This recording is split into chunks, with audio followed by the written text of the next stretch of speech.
nacional de Colombia, tiene aproximadamente 7 años de experiencia en el área de dermatología, tiene una maestría en farmacología veterinaria y adicional también tiene un diplomado de veterinarios en web de acá.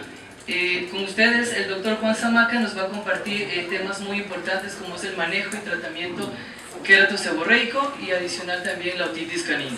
Un aplauso por favor para el doctor Juan Zamaca. Gracias doctor Henry. Juan Zamaca, en la última A. Buenas noches colegas, ¿cómo están? Es un gusto para mí estar en Ecuador, es primera vez que vengo a Ecuador. Ya empezamos gira con INVAP. Como lo dijo el doctor Henry, yo soy el director técnico de BIRBAC Colombia para animales de compañía a nivel nacional en Colombia, y pues ahorita vamos a empezar a manejar también Ecuador con la alianza con INVAP. El departamento técnico de BIRBAC se encarga de la educación continua de los médicos veterinarios.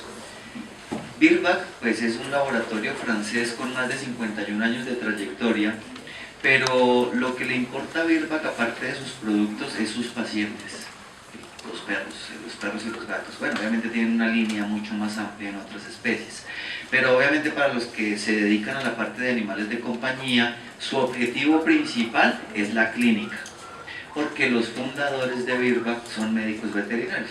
Es una empresa familiar francesa y todos son médicos veterinarios. Entonces ese es su objetivo principal. Entonces digamos que la formación o el ADN BIRBAC a nivel mundial es que todos los que integran el laboratorio primero tienen que ser médicos veterinarios y segundo tienen que tener una buena formación técnica o una buena formación clínica. Porque si yo quiero darle buena utilidad a los productos farmacéuticos, pues primero yo tengo que hacer un buen diagnóstico para poder usarlos. Porque finalmente las grandes fallas terapéuticas es porque el diagnóstico es errado. Eso es importantísimo tenerlo en cuenta. ¿Listo? Bueno, nosotros hacemos diferentes tipos de talleres en lo que le compete realmente al clínico veterinario, o sea, en la clínica diaria, los problemas de clínica diaria, enfermedades del paciente. Entonces, claro, como BIRBAC tiene una línea amplia en dermatología, pues hacemos muchos talleres en dermatología. Entonces, inicialmente se hacen charlas y talleres sobre un correcto abordaje del paciente dermópata, cómo es la semiología del paciente dermópata, la propedéutica, cuáles son los pasos de un correcto ECOP. Eso por ejemplo lo hicimos esta mañana en la clínica Olpets. Hacemos pues ya después charlitas más avanzadas en dermatofitosis, en demodecosis, en el uso racional de antibiótico-terapia en el paciente de piel, que ustedes saben que es bastante común, ¿sí? Después hablamos de paciente atópico, de paciente alérgico. Entonces nos preocupa la educación continua de nosotros como médicos, ¿cierto? Tenemos que conocer primero las enfermedades para poder abrirle espacio a la terapéutica, para poder abrirle espacio a los productos. Eso es fundamental. Hacemos talleres también en anestesia, hacemos muchas cositas. ¿De qué vamos a hablar hoy? Yo me voy a hacer por acá porque el retroproyector ahí me da en la cara. Yo no sé si pueden apagar estas luces de acá. Están adelante. Listo. Hoy vamos a hablar de dos temas, gracias ingeniero. Hoy vamos a hablar de dos temas. Vamos a hablar acerca del trastorno queratoseborreico, o también conocido como disqueratosis. O sea, esa es la jerigonza correcta de la seborrea, síndrome seborreico o el trastorno queratoseborreico, es disqueratosis. Recordemos que la jerigonza es la correcta forma como un médico se debe expresar ante ciertas palabras. ¿Listo? Entonces vamos a hablar acerca de cómo manejo el trastorno queratoseborreico, cómo lo diagnostico y cómo lo prevengo. Esa va a ser la primera charla. La segunda charla es sobre otitis externa canina. Bien. Como siempre lo he dicho en todas las charlas, porque eso lo he dicho en absolutamente todas las charlas. Si tienen preguntas de gatos, me hacen preguntas de gatos. Pero las charlas no van dirigidas hacia gatos. porque el gato es otra especie totalmente aparte. Y hablar de gatos es 2 horas, 3 horas hablando de gatos, ¿bien? Entonces la charla va dirigida a perros, pero si tienen una pregunta de gatos, tranquilos, me pueden hacer la pregunta. Y si yo obviamente sé, pues se las respondo, porque todavía voy en proceso de formación, entonces me falta muchísimo todavía. Bueno, entonces, resulta, mis estimados colegas, que absolutamente cualquier tipo de enfermedad, sea intrínseca del paciente o sea extrínseca, cuando yo me refiero a intrínseco es propio de él, metabólico, autoinmune, inmunomediado, endocrino, que el paciente ya es geriátrico y empieza a tener disfunciones orgánicas, renales, hepáticas, se traducen en la piel. ¿Y cómo se traducen en la piel? En la disqueratosis. Entonces, ¿qué es la disqueratosis? La disqueratosis es una dificultad o una disfunción por parte de los queratinocitos en producir el proceso de queratinización. El proceso de queratinización que se produce en la dermis, pues ahí están los queratinocitos en la dermis, pues obviamente generan queratina que va a llegar aquí a la primera capa de la epidermis, que es el estrato córneo, y va a generar una capa de protección en todo el tegumento. ¿Qué hace esa capa de queratina? Entonces es un medio de protección, es una barrera frente a agentes físicos, químicos y biológicos. Entonces, claro, la queratina va a proteger al perro o al gato también contra el frío de Quito y el calor de Guayaquil, que son obviamente agentes físicos que pueden alterar la barrera cutánea del perro. La queratina es la protección de la barrera cutánea, esa es la palabra, ¿bien? Químicos, pues obviamente cuando usan jabón pompitas o les gusta usar lociones en los perros y en los gatos, pues también me protege contra eso, o detergentes, ¿no? Entonces esos perritos que son fuertes al aceite quemado y que afortunadamente salen de eso y no les pasa nada, es porque tienen una buena barrera cutánea, a pesar de que ese paciente, pues muy posiblemente le echaron el aceite quemado porque sospecharon que tenía adenoides, o no saben realmente qué tiene, entonces el propietario ahí piensa que él funciona a diésel, entonces le echa aceite quemado, ¿listo? Y pues obviamente medios biológicos, entonces recordemos que esta partecita de la piel aquí, perros, gatos, vacas, caballos, humanos, tenemos un cultivo ahí de bacterias, hongos, levaduras, demodex, que trabajan en simbiosis con la piel, o sea, no son malos.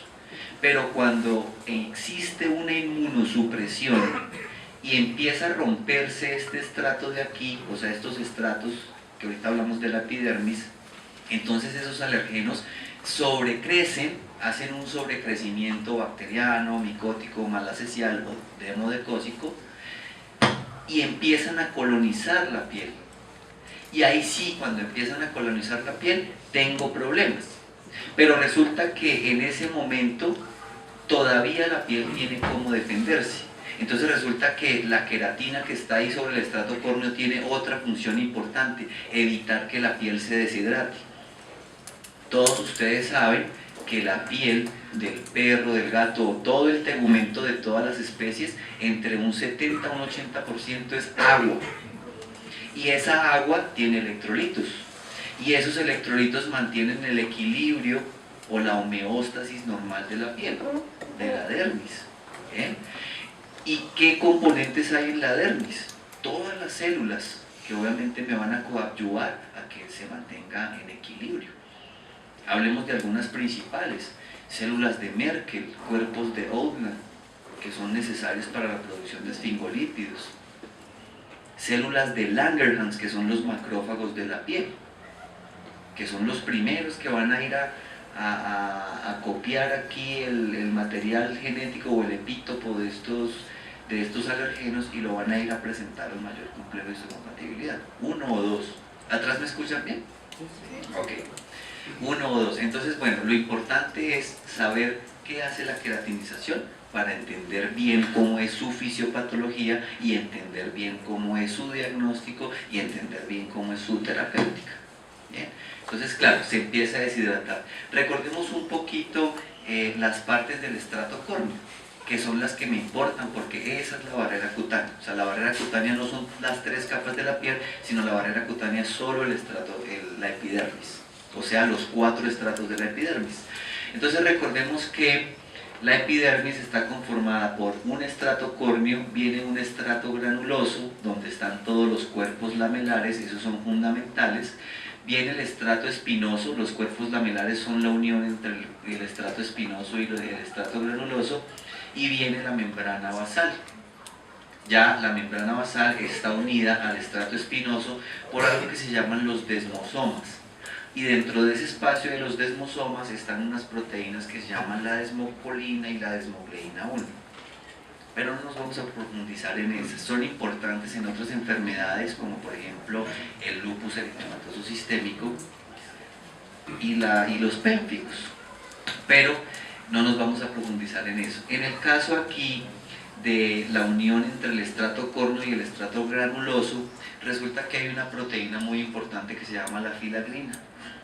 Y los pacientes alérgicos y los pacientes atópicos tienen una teoría con la filagrina, que le ocurre también a la atopía en nosotros, a la atopía de piel, porque nosotros humanos podemos tener atopía respiratoria también, ¿listo? Entonces la teoría de ese paciente atópico alérgico dice que nace genéticamente predisponente a tener o a padecer o a no producir filagrina. Entonces, como no produce filagrina, el estrato córneo siempre va a estar débil a cualquier tipo de alergeno, siempre va a estar deshidratado. Entonces, como siempre he dicho, este es un paciente pato a la vida, ¿cierto? O sea, hay que tratarlo para siempre. Entonces, eso es importante tenerlo en cuenta. Como les comento, cuando se empieza a alterar el estrato córneo, pues obviamente se empiezan a alterar también algunos componentes de la dermis. La nutrición en ese paciente es fundamental. Recordemos que parte de los nutrientes que yo le estoy aportando a mi paciente deben tener alto valor biológico. Alto valor biológico que se traduzca en digestibilidad. Yo le puedo dar a mi perro el alimento más caro, pero si no es digestible en él, pues no le va a funcionar. No le va a funcionar. Entonces también tenemos que evaluar en qué momento ese alimento va a ser digestible en mi paciente. ¿Listo? ¿Y cómo lo vemos? Pues obviamente cómo se comporta su metabolismo normal, su crecimiento, su desarrollo, etcétera, etcétera, etcétera. Y es esencial que la nutrición de mi perro también tenga algunos tipos de suplementos o componentes que él mismo no puede producir por sí solo. Por ejemplo, para ayudarle a la piel de un perro sano a que se produzcan buenas ceramidas, es importante aportarle tanto al perro como al gato ácidos grasos poliinsaturados, o sea, omegas 3 y omega 6. En el perro y en el gato olvídense del omega 9. Ellos no necesitan omega 9 porque ellos mismos producen omega 9.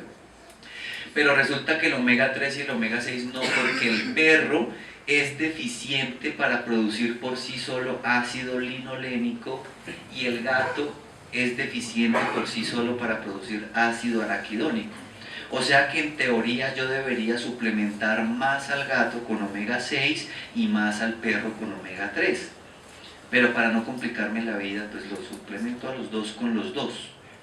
¿Listo? Entonces, adicional a eso, yo tengo que ayudarlo, o coadyuvarlo sería la palabra correcta, con vitamina A, E y D, porque ayudan a nutrir más la piel y a mantener la barrera mucho mejor. ¿Qué función cumple la vitamina E sobre el cuerpo? Es un excelente antioxidante. ¿Y qué función cumple la vitamina A? Los retinoides. Me mantienen estable la inmunoglobulina. ¿Cuál es la de la piel? No.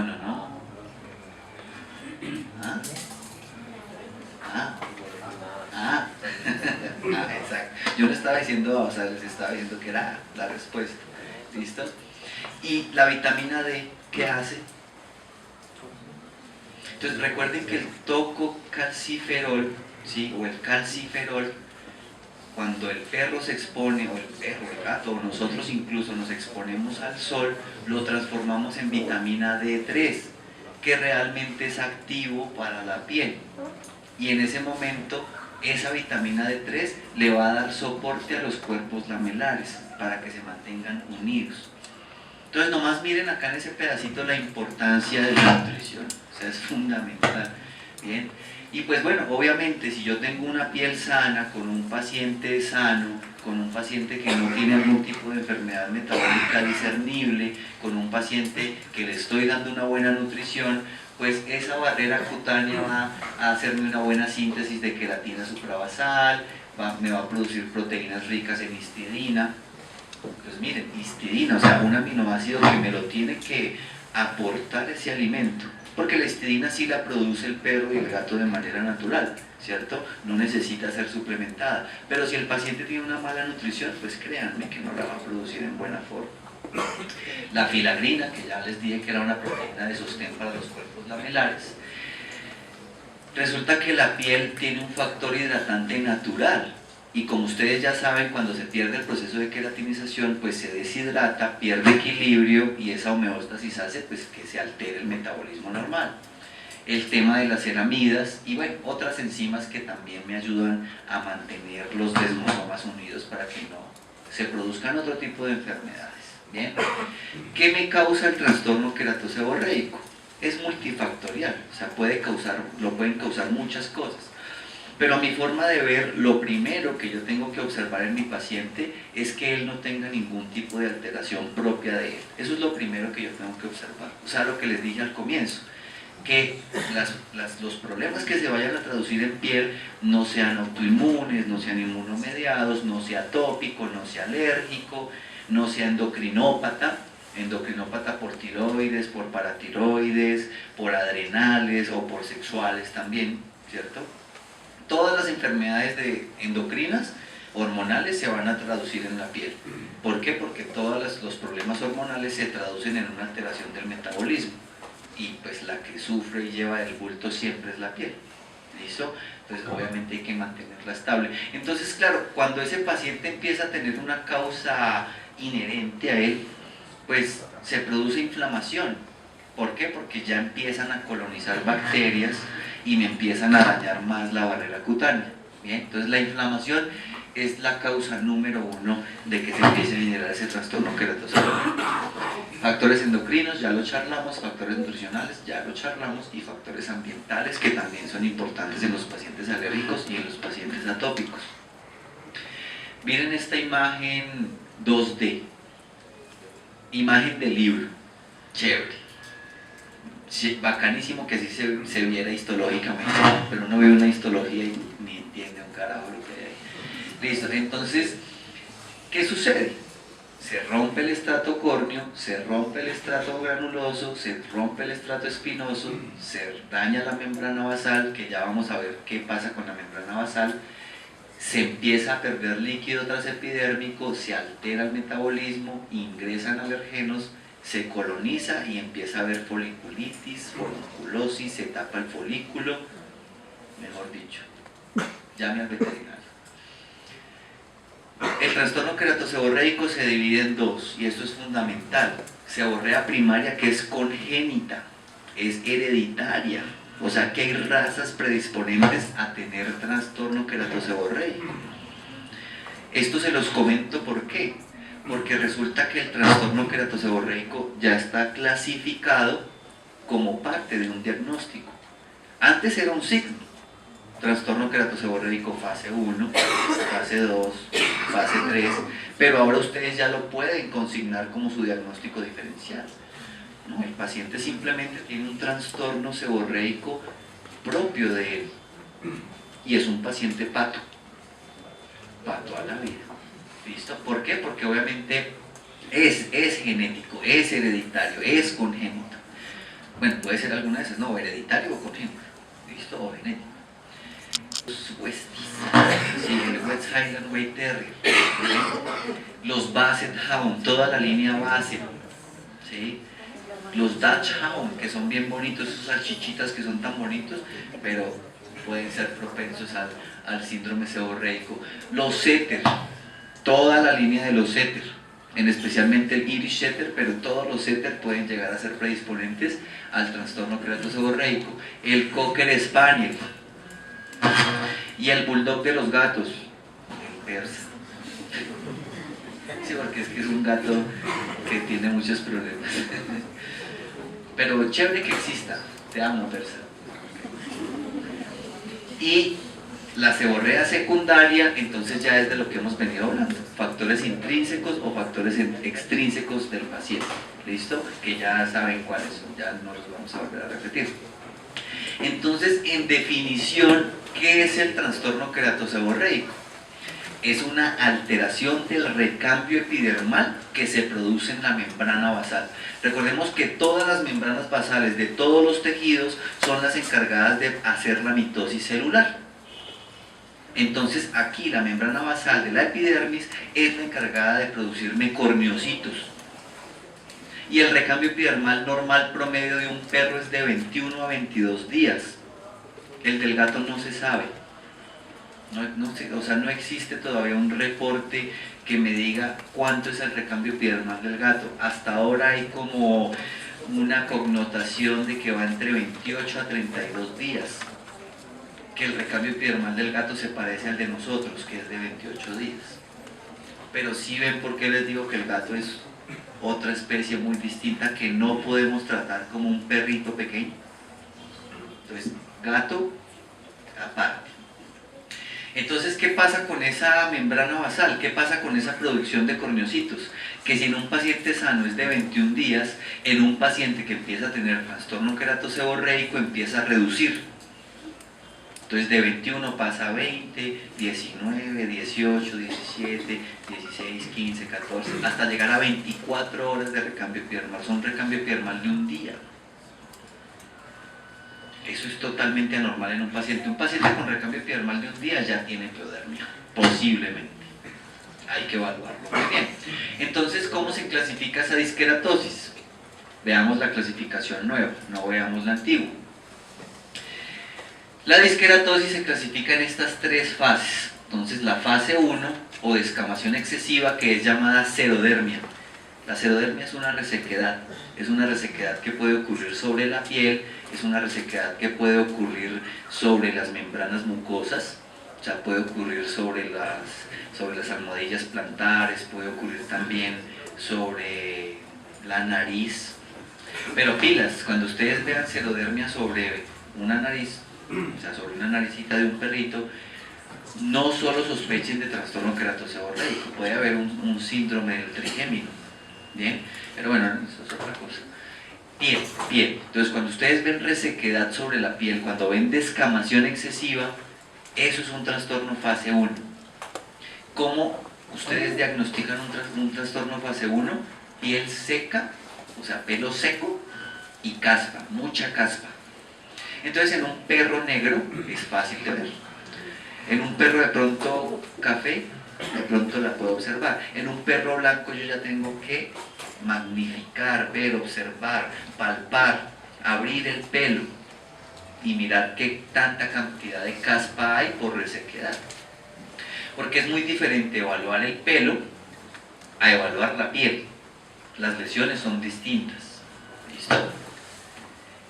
La segunda fase, fase 2, es la seborrea seria, que ya encuentro un aspecto graso sobre la piel y el pelo y empiezo a observar escamas gruesas. Entonces toda esa caspa que ese paciente estaba botando en exceso se empieza a unir y me empieza a formar escamas gruesas. Ustedes le pasan la mano a su paciente sobre la capa de pelo y les queda grasosa la mano. Esa es una seborrea seria. Y el tercero, la tercera fase, o seborrea oleosa, es una seborrea grasa con inflamación severa de la piel. También es llamada dermatosis oleosa. Aquí el paciente ya empieza a generar prurito, el paciente ya empieza a tener un olor rancio sobre la piel, y el paciente ya empieza a tener foliculitis con forunculosis por taponamiento del folículo piloso. Y no se les haga raro que este paciente, que ya tiene un recambio epidermal de un día, ya le empiecen a proliferar bacterias, entonces posiblemente ya tengamos piodermia. Pero ¿por qué digo posiblemente? Porque hasta que yo no haga un raspado, tiña ese raspado con tinciones citológicas y observe en el microscopio polimorfos nucleares con signo de fagocitosis de esos cocos, no hay piodermia. No hay piodermia. Eso es importante tenerlo claro. ¿Listo? Bueno, ¿todos conocen al doctor Laureano Rodríguez o lo han escuchado? Bueno, él emitió esta propuesta hace como 5 años. Entonces, primero la emitió al colegio, a la Asociación Latinoamericana de Dermatología, la aprobó y luego la Asociación Latinoamericana la emitió, la expuso en el Colegio Europeo de Dermatólogos y también la admitió. ¿Cuál es la propuesta del doctor Laureano? Que él le gusta mucho el tema del trastorno queratoseborreico, o sea, él está muy de acuerdo que el trastorno queratoseborreico es lo que precede toda enfermedad. Si yo lo ayudo a controlar, si yo ayudo a proteger la barrera cutánea, pues obviamente el paciente va a estar mucho mejor, siempre y cuando yo haga un tratamiento reactivo. Recordemos que el tratamiento reactivo es atacar la infección sobre la piel. O sea, si hay ectoparásitos, pues hay que retirarlos, si hay bacterias, pues hay que retirarlos, si hay hongos, pues hay que retirarlos. Y lo mismo con las levaduras. ¿Listo? Entonces, bueno, él dice que cada una de estas fases que yo les nombré al principio tienen un tiempo de recambio epidermal. Entonces dice que en la fase 1 o la xerodermia va de 21 días a 14 días. La fase 2 va de 14 días a 7 días y la fase 3 va de 7 días a 1 día, 24 horas. Entonces él también propone ahí, o se discute, más que una propuesta, fue una discusión entre dermatólogos, en qué momento debo usar y por cuánto tiempo debo usar la champuterapia, que es el tratamiento para controlar la disqueratosis. Entonces, ¿qué pasa? Que si yo no aprendo a clasificar mi paciente en qué tipo de disqueratosis está, pues generalmente yo le mando un baño semanal o a veces le mando un baño quincenal. Eso no hace ni cosquillas, o sea, eso no hace nada. Les voy a decir por qué.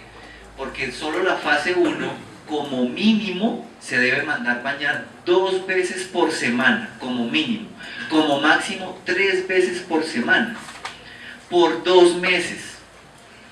O sea que esos pacientes son casi 16 baños en una fase 1. 16 baños de control, ¿no? 16 baños para citar al paciente a un control y observar cómo va el seguimiento de ese paciente, pero no quiere decir que los van a suspender. Entonces es importante. Un paciente en fase 2 debe bañarse como mínimo entre 3 a 4 veces por semana, por 2 meses. O sea que imagínense, son casi 32 baños, no, son 32 baños si lo baño 4 veces. Y no se asusten con la fase 3, no se me asusten por favor, todos los días hay que bañarlo. Entonces, ¿qué pasa? Que el paciente de piel es un paciente a veces frustrante, pero no porque yo no estudie, porque yo sé que ustedes son muy estudiosos, sino porque el propietario no me ayuda. Grave, garrafal, díganme si no es cierto, no ayuda, ¿cierto? Entonces, ¿qué me toca hacer a mí? Me toca coger un tablero, decirle al propietario que está siendo grabado y monitoreado para efectos de calidad y explicarle todo lo que yo les estoy explicando a ustedes aquí en palabras coloquiales para que él me entienda, porque pues obviamente el propietario no es médico, ¿cierto? Y si él logra comprenderme, entonces obviamente me va a colaborar, pero yo siempre tengo que decirle, a ver, si usted quiere este perro, usted me va a ayudar, pero si usted quiere un perro, pues yo le doy un adoptado que tengo aquí, que lo recogí, está sanito, pero si usted quiere este perro, pues yo le puedo ayudar, pero necesito también de su colaboración. ¿Por qué? Porque un paciente de piel necesita tiempo, paciencia e inversión. Así es, esa es la realidad del paciente de piel. ¿Listo? La barrera cutánea se demora muchísimo en reparar. Muchísimo. Yo les puedo decir a ustedes que un paciente en fase 3 puede llegar a tardarse 8 meses en reparar la barrera cutánea. Y díganme si a veces no recibimos pacientes con demodecosis generalizada, ya adultos, vueltos una nada, y el paciente quiere, el propietario quiere que se le cure con 2 pastillas y un champú y un baño medicado al mes. No, eso es bárbaro, que espera, ¿cierto? Entonces se va donde el chamán y el chamán le echa aceite quemado. Es que es la verdad, es la realidad, es la triste realidad del dermatólogo, ¿cierto? Entonces, bueno, pilas con eso, colegas, hay que explicarles. Y al final, incluso si yo tengo que crear un consentimiento informado y hacérselo firmar después de la consulta dermatológica, pues hay que hacerlo. Pero ¿qué me importa a mí? Que le quede claro, obviamente de una forma amigable. Es que yo quiero que le quede claro que el paciente de piel es distinto. Aparte de eso, los pacientes de piel son multimodales. O sea, se manejan terapias multimodales. ¿Qué es una terapia multimodal? Es un efecto farmacológico con diferentes mecanismos de acción para tratar un objetivo. Eso es una terapia multimodal. Yo siempre doy un ejemplo cuando doy esta charla de esqueratosis. Tengo 2 tipos de paciente. Tengo un paciente cardiópata y tengo un paciente dermatológico por atopía. Siempre doy ese ejemplo. Listo. El paciente cardiópata, los 2 son jóvenes, tienen 2 años, ¿cierto? O sea, el paciente de piel por sus 2 años, por signo de Favreau, es atópico porque no ha superado la edad. Y el paciente cardiópata se le diagnosticó una cardiomiopatía dilatada. Se le hizo más exámenes al cardiópata, no tiene hipertensión, no hay falla renal, simplemente nació genéticamente predisponente a generar su cardiomiopatía. Listo. Yo le empiezo a manejar al cardiópata Pimovendan cada 12 horas y lo cito a control a 14 días para mirar cómo le hago un ecocardio y empiezo a hacerle seguimiento. Al paciente atópico me toca mandarle dieta de exclusión, me toca mandarle control de pulga, me toca mandarle control de endoparásitos, me toca limpiarlo. Entonces, si tiene bacterias, antibióticos, si tiene hongos o levaduras, antifúngicos. Si tiene prurito, me toca mandarle corticoides o enterales o corticoides en spray y la champuterapia. Y si el paciente es atópico, como mínimo 2 champús. Entonces, claro, mientras que el paciente cardiópata pues está juiciosito con sus 2 pastillitas cada 12 horas, ¿tá? Y le fue bien, o sea que al mes yo le digo, listo, se la vamos a pasar cada 24. Y pues al propietario no le cuesta darle una pastillita cada 24. Pero imagínense el de piel. O sea, el de piel hay que hacerle un montón de cosas. Entonces, claro, se me complica muchísimo el cuadro. ¿Listo? Son pacientes multimodales, son pacientes distintos. ¿Listo? Entonces, para tenerlo en cuenta. Entonces, el baño medicado es el que me va a ayudar a controlar ese trastorno queratoseborreico.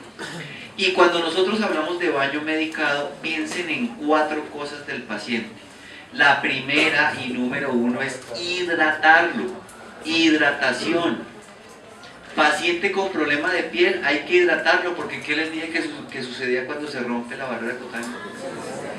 Se deshidrata, hay que hidratarlo. No hay que hidratarlo, no hay nada más que hacer, hidratarlo. Lo segundo que yo debo hacer es un efecto queratolítico. Entonces, como los queratinocitos están descontrolados, o sea, están haciendo farra allá adentro, entonces, claro, empiezan a producirse procesos hiperqueratósicos, entonces yo tengo que romper ese exceso de queratina. Entonces tengo que hacer un efecto queratolítico.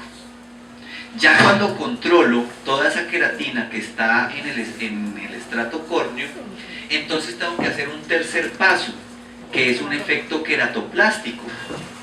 Entonces, para evitar que se siga deshidratando la epidermis, bueno, la dermis, pues yo tengo que reparar esos ladrillos que se han roto. Entonces, efecto queratoplástico.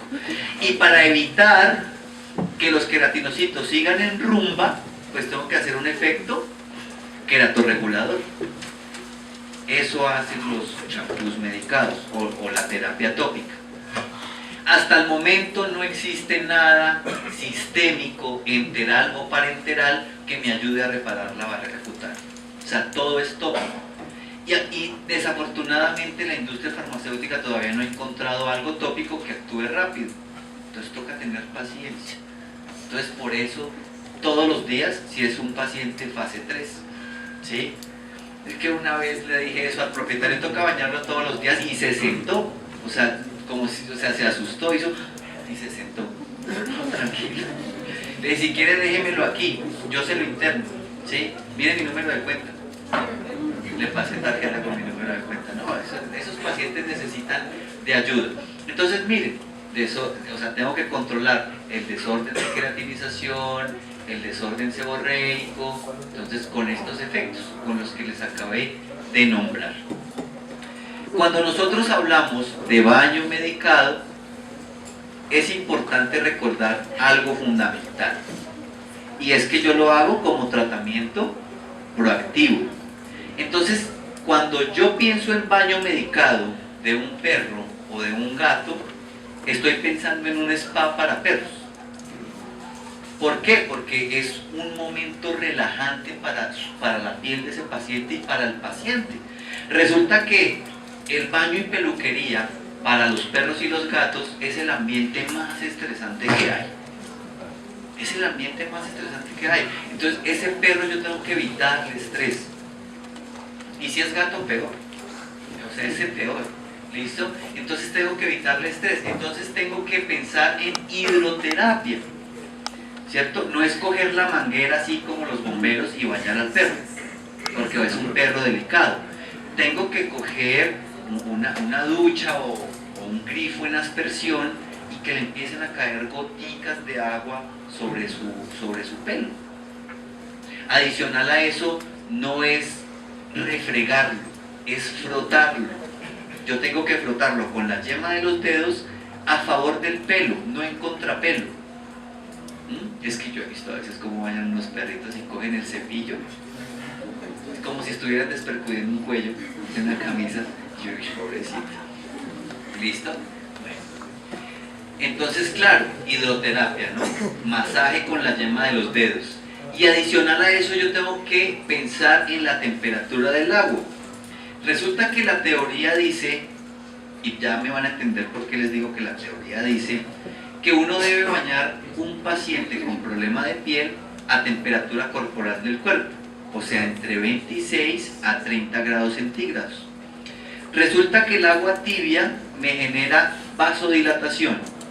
El agua fría, o por debajo de los 5 grados, me genera vasoconstricción. Se produce una vasculitis y se liberan neuropéptidos, o sea, citoquinas proinflamatorias. Se inflama y genera prurito, ¿cierto? Pero ¿por qué digo que la teoría dice? Porque lo que pasa es que el umbral del prurito es distinto para cada caso. O sea que aquí tenemos algo que se llama individualismo, o también conocido como idiosincrasia, ¿cierto? Es individual para cada paciente. Entonces, en mi experiencia corta, yo les puedo decir que hay pacientes que me responden muy bien a una terapia con agua tibia, como hay pacientes que no me responden muy bien a la terapia con agua tibia. Entonces tengo que bajarle a la temperatura del agua. Pero les puedo contar que pacientes con agua fría sí se me irritan más, se me resecan. Entonces me ha ido bien con temperaturas entre 20 25 grados. ¿Listo? Y miren, es un baño medicado porque a mí me toca usar termómetro para medir el agua, ¿cierto? No es como uno le medía el tetero al bebé.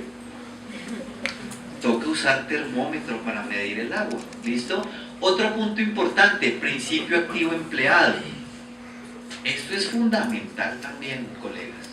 porque hay que pensar en ese paciente de piel, hidratar. Lo voy a decir a cada rato porque es que eso es fundamental. Entonces, hidratar. Bueno, lo del tratamiento reactivo ya lo hablamos, entonces importante primero observar que mi paciente esté limpio de esto que estoy señalando acá. Si tengo que tratarlo, pues lo trato. Y acá hago un entre paréntesis. Seamos conservadores en la antibiótico-terapia, ¿cierto? Si mi paciente no ha sido toreado, o sea, si mi paciente no ha recorrido todo Quito con todos los veterinarios y llegó a mi clínica con una fórmula garrafal de hace un año, entonces seamos conservadores. Pero si el paciente ya viene toreado, no lo dude dos veces, cultivo más antibiograma, de una, o sea, ya, tengo que hacerlo. Pero si el paciente es nuevo, entonces, y ustedes por raspado descubren que ya hay piodermia fase 1, o sea, superficial, empiecen con antibióticos de primera línea. Y empiecen con antibióticos de primera línea tiempo dependiente, o sea que tengan que darlos cada 12 horas. Por ejemplo, las cefalosporinas de primera generación. Pueden usar también amoxicilina más ácido clavulónico, o sea, una aminopenicilina más un inhibidor suicida. Es válido, o sea que la ampicilina más sulbactam también sirve. Pero no se vayan de golpe con un cefobencin, que es una cefalosporina de tercera línea, o incluso algunos farmacólogos dicen que es de octava línea. No se vayan con quinolonas. Tengo pacientes en clínica que los recibí con macrólidos tipo lincomicina y clindamicina, que yo la clindamicina la uso cuando tengo pacientes de ortopedia por fractura abierta. Mando a cultivo y pues lo primero que le mando es clinda. Pero un paciente de piel con clinda, no, toca ser suaves, ¿bien? La tapa, y yo no sé ni cómo se consiguió eso, pero un paciente de piel y venía con iminipenem. Entonces, ¿creen ustedes que no se están generando multiresistencias? Claro, y cuando uno va a todos esos congresos chéveres y escucha hablar todos esos expertos, lo primero que ellos dicen, no se les haga raro que en 10, 15 años la epidemia de mortalidad no vayan a ser los virus, ni el cáncer, sino las bacterias. Ya no va a existir antibiótico que trate las bacterias.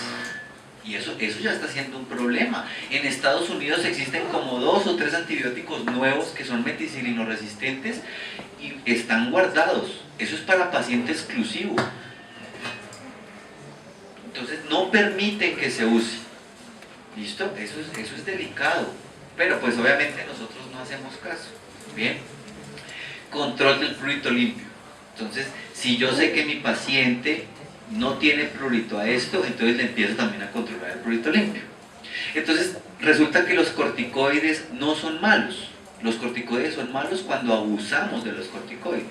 Pero cuando yo realmente hago una terapéutica, porque es que miren la palabra, terapéutica, ¿cierto? La terapéutica es cuando yo tengo un algoritmo y unos pasos para hacer un tratamiento.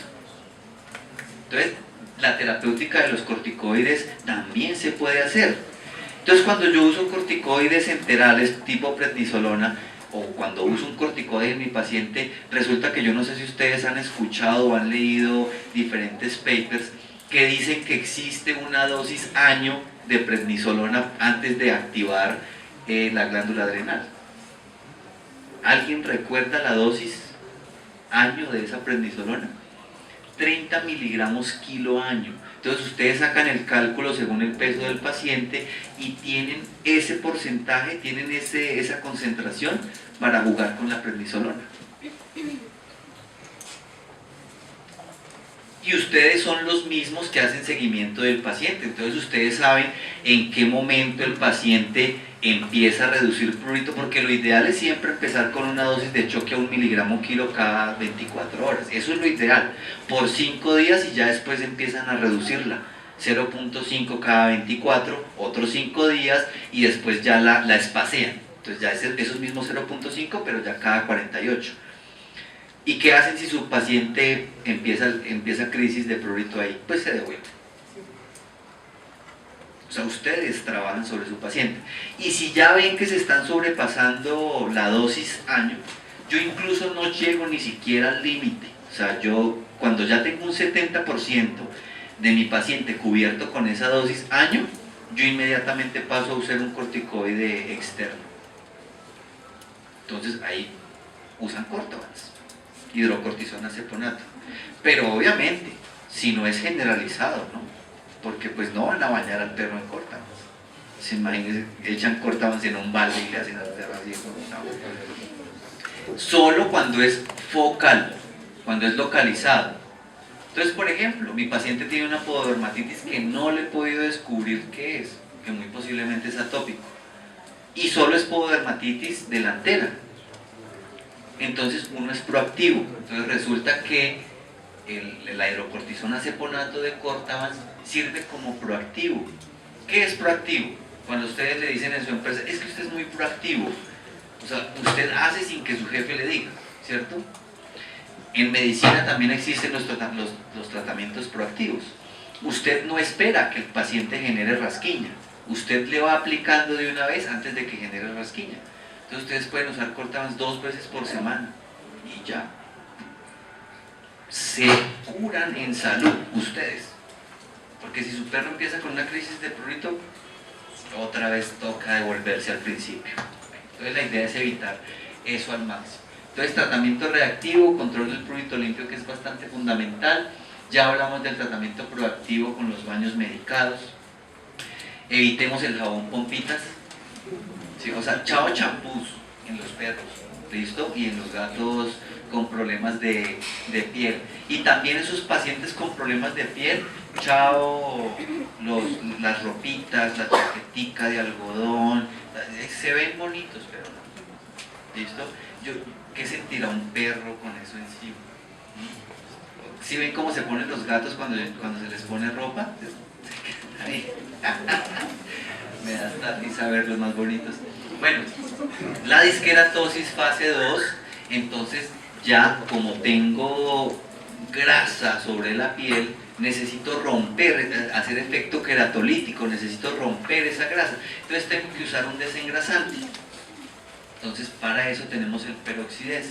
Este también tiene una tecnología patentada que es la esferulita. Entonces les voy a contar primero qué es la esferulita. La esferulita es una microvesícula, mírenla ahí, microscópica. Imagínense una cebolla cabezona partida transversalmente. Y en cada una de esas capas tiene principio activo. En ese caso, el peroxidez sería peróxido de benzoilo más glicerina. Peróxido de benzoilo al 3.5%. Ya les dije que era el máximo permitido como desengrasante en perros. ¿Listo? Adicional a eso, en la parte externa de la esferulita tiene un líquido surfactante, que los surfactantes son tensioactivos. Recordemos que los tensioactivos, cuando hay roce de dos capas en la superficie, cambian de carga eléctrica o electrostática y la esferulita revienta. ¿Qué más tiene la esferulita? Aquí en el comportamiento lipofílico tiene quitosanida. Resulta que la piel también tiene quitosanida. Entonces cuando yo aplico el champú y empiezo a hacer el masaje, ¿cierto? No el restregado, el masaje a favor del pelo, la esferulita se revienta, penetra la epidermis, hace una cobertura total de todo el tegumento y empieza a actuar el peróxido de benzoilo. Eso hace la famosa esferulita. Bien, aquí está mal, es glicerina, no ácidos grasos de coco.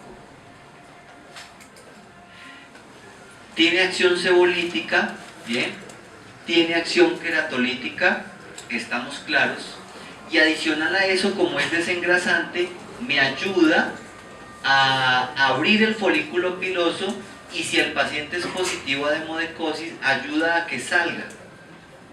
Entonces me ayuda al diagnóstico. Me ayuda mucho al diagnóstico. Yo les cuento que yo he tenido pacientes que los raspo y los raspo y los raspo y los raspo y busco y estoy contento. y no le encuentro el Demodex, pero yo estoy seguro que es demodecosis. Le hago el baño con el peróxido de benzoilo, ya, tomo el tricograma, lo miro y ahí estaban esos brackets. Perdón, me emocioné. No, en serio, es que, o sea, el Demodex entra al fondo del folículo piloso y a veces uno raspa hasta que sale el perro y no lo encuentra, pero el paciente es positivo a Demodex. Ya uno en clínica diaria y viendo todos los días esos perros, ya uno dice, eso es demodecosis. Entonces, bueno, importantísimo. Les voy a mostrar acá un meme, díganme si esto no es verdad.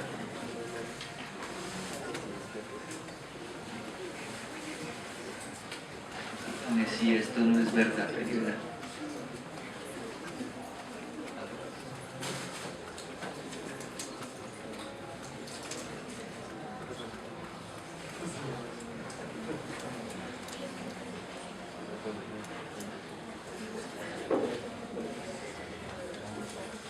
Vean, dígame si esto no es verdad.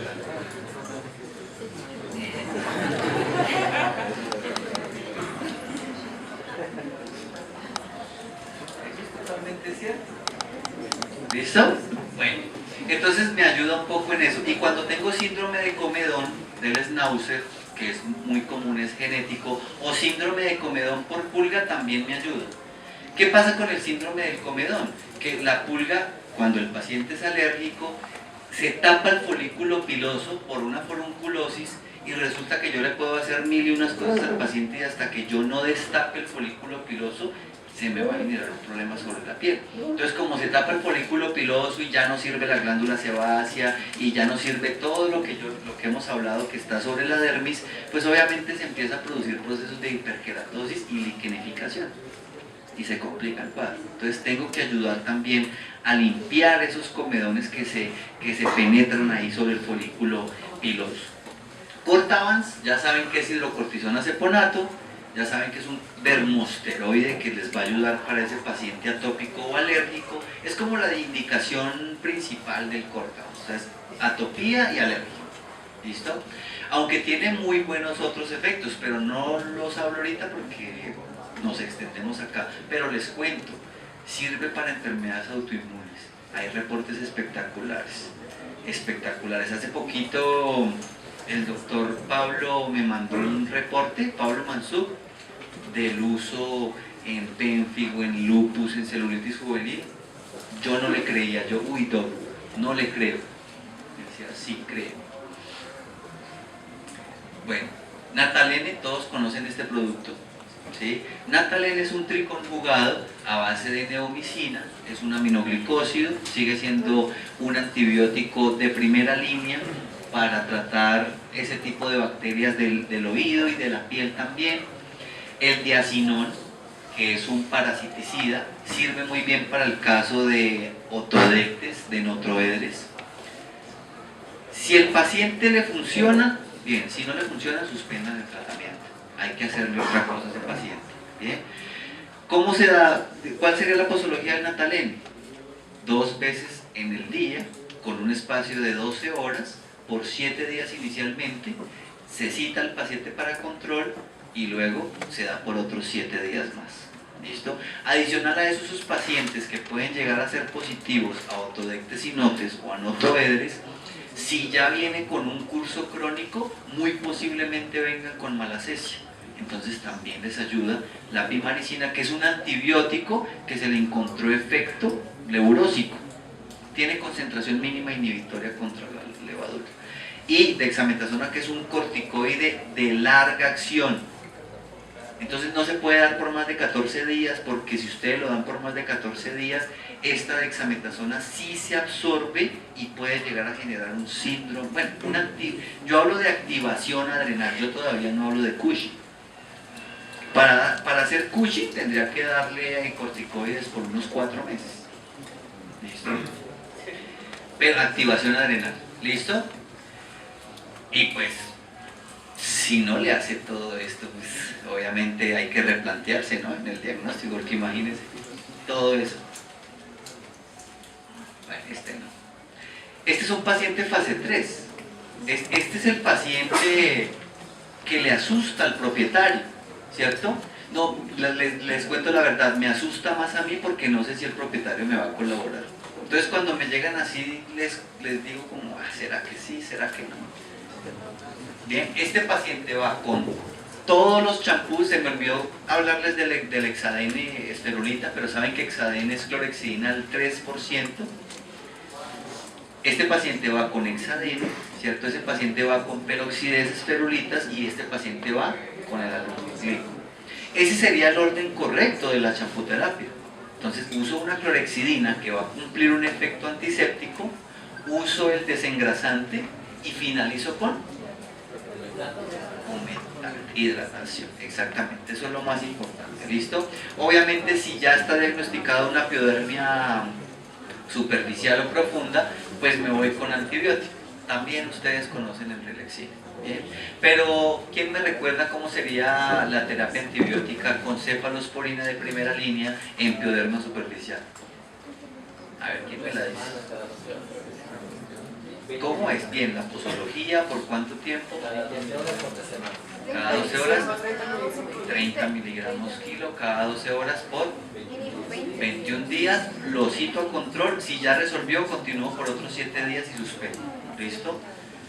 O sea que el tratamiento total son 28. ¿Y si es pioderma profundo? Sí. Yo hago 60 días control y si al paciente va bien, se lo mando por 10 días más y suspendo, máximo 40 días, ¿listo?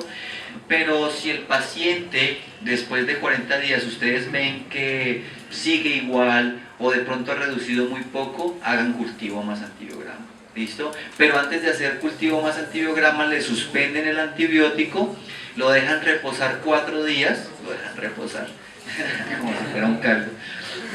Lo dejan reposar, ¿listo? Lo dejan descansar, es mejor la palabra. Lo dejan descansar 4 días mientras que hace metabolismo hepático y le hacen el cultivo más el antibiograma. ¿Qué ventaja tiene usar antibióticos tiempo dependientes como la cefalosporina? Que ustedes lo dan a la dosis que es y a las 12 horas ya no hay antibiótico en sangre. Pero si ustedes usan una concentración dependiente, como por ejemplo una quinolona, ustedes lo dan y les toca esperar por lo menos 96 horas para que el paciente empiece a tener una eliminación media del antibiótico. Entonces por eso no es recomendable. ¿Listo? Entonces va con toda esa terapia. Bueno, colegas, eso es trastorno queratoseborreico. ¿Más preguntas? No. Si es que no hago nada en este tratamiento, ¿qué tiempo pasaría de fase a fase para ir progresando? Vuelvo y repito, el umbral alérgico o el umbral hipersensible es distinto para cada paciente. Entonces, un paciente puede estar en recambio epidermal de 17 y se acuesta a dormir el propietario y al otro día ya tiene un recambio epidermal de 7 días.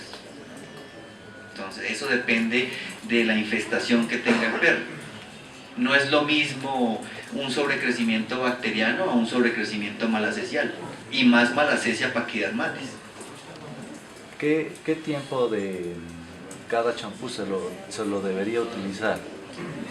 Todos los días, los 3 champús. Sí, pero... Y el tiempo de contacto entre cada uno, 10 minutos. O sea, 30 minutos de... Sí. Llega el perro, le haces su hidroterapia, ¿no? Lo enjuagas con agua, listo. Le aplicas el primer champú, entonces hexadene, le haces el masajito suave, que genere espuma. 10 minutos, lo enjuagas, ¿cierto? Aplicas el segundo champú, entonces el desengrasante. Haces el masaje, que genere buena espuma. 10 minutos, listo. Enjuagas, aplicas el tercer champú, masaje, ¿cierto? Siempre hay que ir con masaje. ¿Qué hace el masaje sobre el folículo piloso? Lo estimula, lo abre para que penetre el champú, ¿listo? Y enjuagas y terminas, ¿listo? O sea que 45 minutos bañándolo, 1 hora secándolo, todos los días.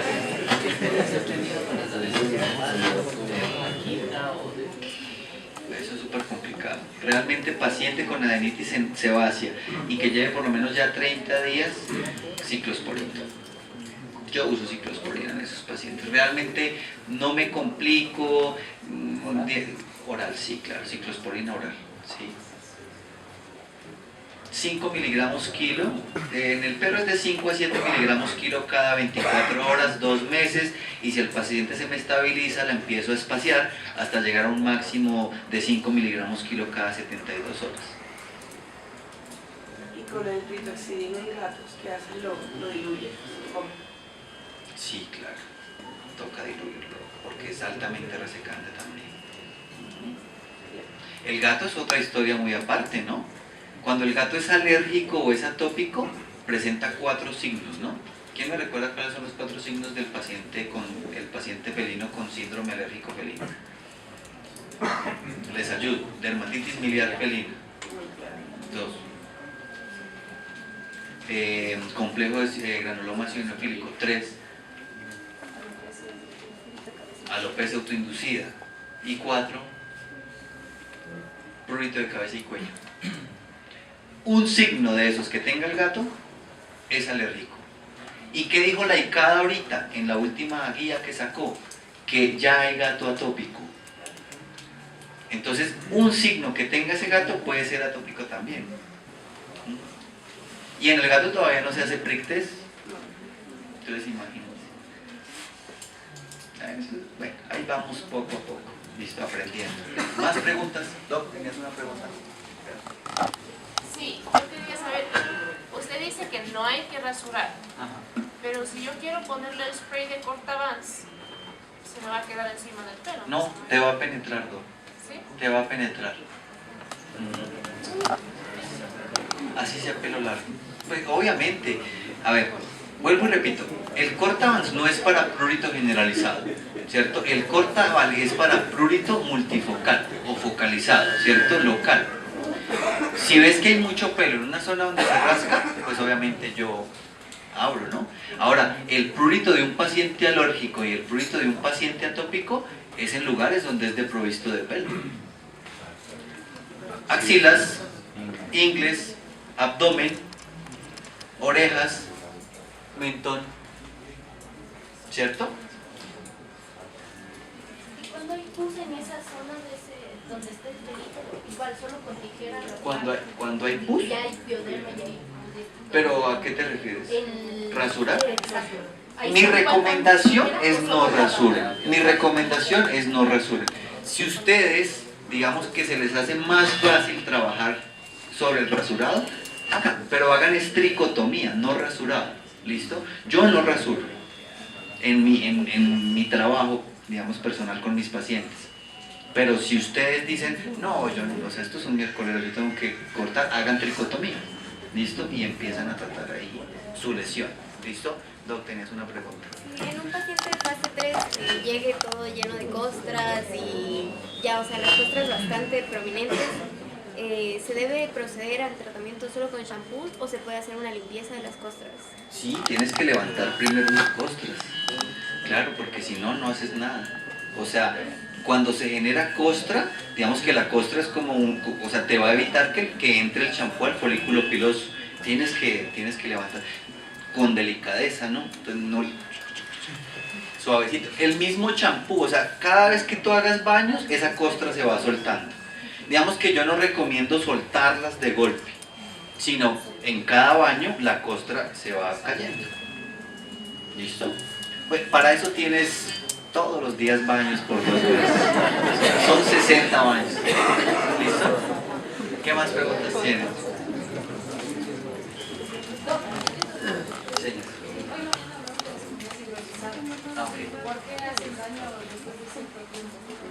Ok.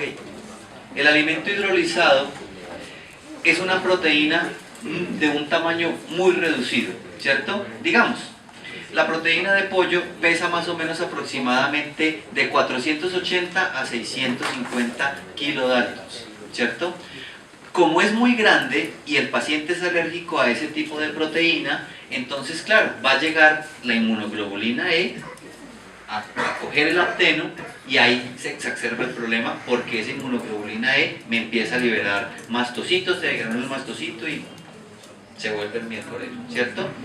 La proteína hidrolizada pues es coger esa misma proteína, pero disminuirla a 160 kilodaltons. Entonces ya no es reconocido, pasa desapercibido, pero es dañosa por mucho tiempo, o sea, es dañina para el sistema gastrointestinal, porque el que sufre es el enterocito. Entonces la vellosidad intestinal tampoco la percibe y se esfuerza y se hiperplasia para poder percibir esa proteína, pues llega un punto en el que ya no puede más. Y empiezan síndromes de mala absorción sobre ese paciente a causa de hidrólisis. Máximo se puede usar por 3 meses, 4 meses, está bien. Pero recuerden que la dieta hidrolizada se usa únicamente para hacer descarte, para diagnóstico. Dieta de exclusión, ¿listo? No más, ¿listo? Esta mañana los tratamientos caseros, hablábamos por ejemplo del uso de la sábila, ¿no? De la aloe vera de la sábila. Entonces, por ejemplo, se puede usar, es un buen hidratante también, como la avena coloidal, la plata coloidal también se puede usar, ¿listo?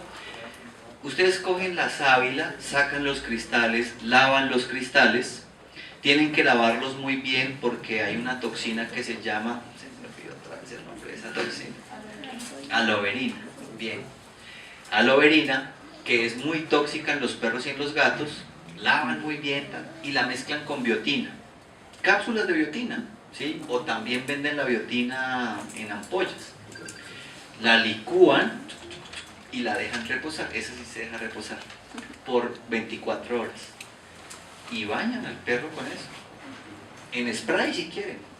Esa es la fórmula magistral para el propietario, ¿sí? Ah, miren la fórmula magistral, ¿sí? Y le cobran no sé cuánto, $10, lo que ustedes quieran, ¿sí? Pero si ustedes le cuentan qué es, pues él va a preparar, ¿sí? Y de pronto él sí le saca provecho y la vende, imprime una etiqueta y la vende. No, en serio, el cliente es bárbaro.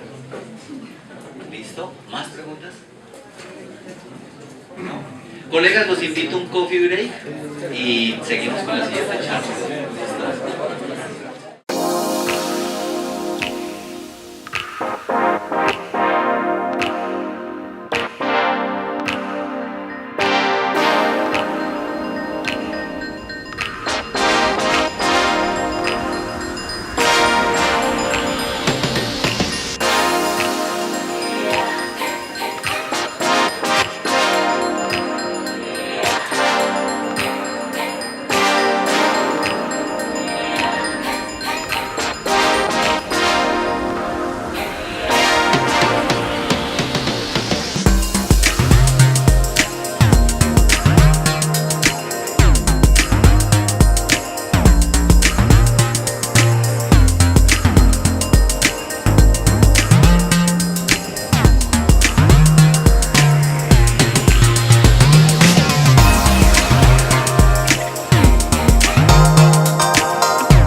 De la otitis externa. Otitis externa canina. ¿Cómo la diagnostico? ¿Cómo la manejo? ¿Cierto? ¿Cómo la controlo? ¿Y cómo la prevengo? Que eso es muy importante. Recordemos un poquito la anatomía del oído del perro, ¿cierto?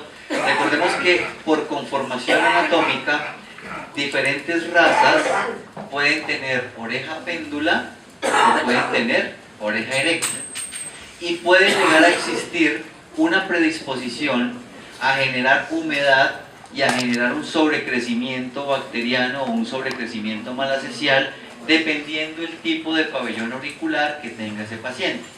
¿Estamos de acuerdo? ¿Listo? Es importante también recordar que la anatomía del oído del perro, su pabellón auricular externo, su canal vertical y su canal horizontal es piel. ¿Que el epitelio es más delgado que el de la piel? Sí, pero tiene epidermis, dermis y tiene subcutáneo o hipodermis. O sea que la piel del oído también sufre un recambio epidermal, también sufre de trastorno queratoseborreico. Lo que pasa es que fisiopatológicamente no ocurre lo mismo que en la piel. O sea, yo no voy a ver serodermia, ni voy a ver seborrea seria, ni voy a ver dermatosis oleosa. Pero sí voy a tener una alteración en la producción mitótica de la membrana basal, y lo mismo, va a haber un recambio reducido, cada vez más reducido. Entonces, claro, ¿qué me quiere decir eso? Que paciente con trastorno queratoseborreico, ojo, paciente que puede llegar a tener otitis. Entonces revísenlo muy bien, revísenlo muy bien.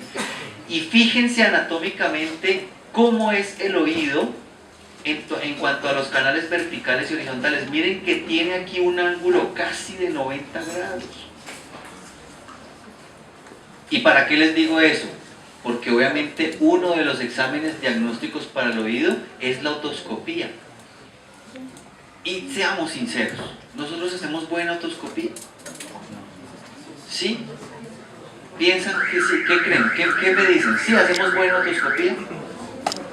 ¿No? Primero que todo, ¿qué otoscopio usamos? El humano. Segundo que todo, las cánulas de los otoscopios humanas son muy cortas. Para yo poder hacer una buena otoscopía, tengo que tratar de poner verticales los dos conductos. Porque el objetivo de la otoscopía, bueno, aparte de ver si hay estrechamiento de los canales, la naturaleza del cerumen, aparte de ver si hay grados de eritema distintos sobre los canales, es ver el tímpano.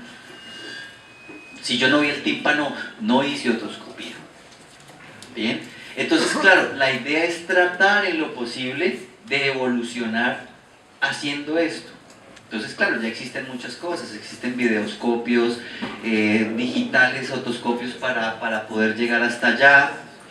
Si es alto el costo, entonces traten de comprar un videoscopio sencillo. Yo compré uno, a mí me costó $50. Es una cosita pequeñita que la conectas al celular y tiene un cablecito con una cámara de 2 megapíxeles, pero te permite entrar hasta allá. Entonces te permite llegar a ver el tímpano. Te permite muchas cosas.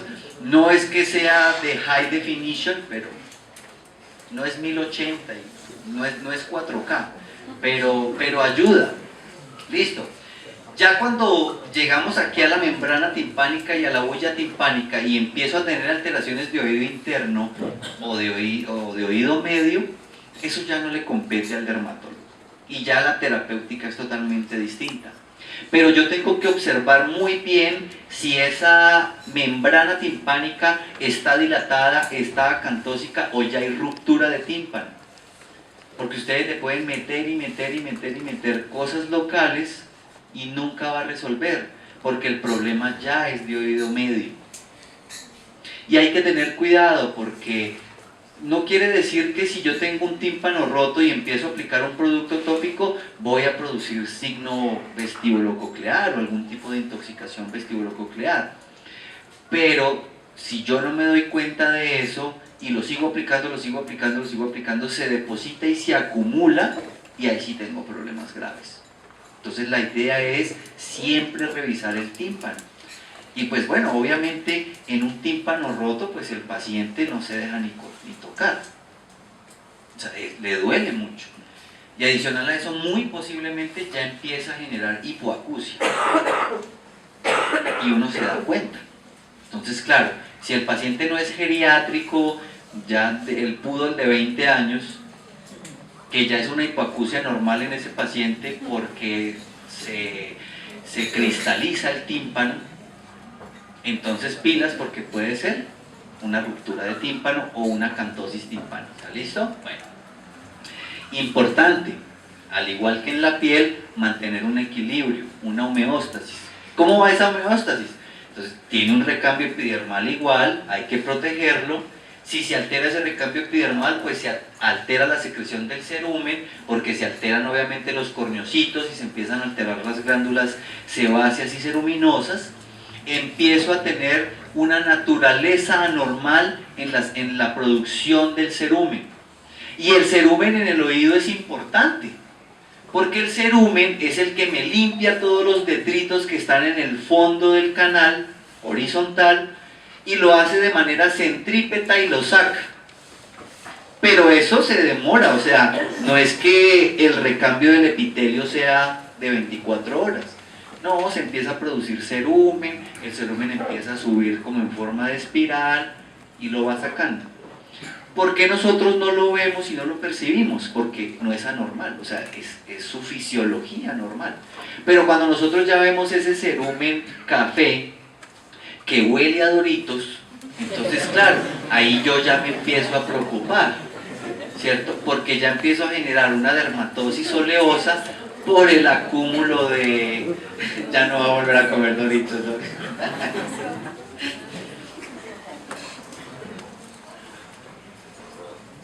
Dice, huele a queso ranch.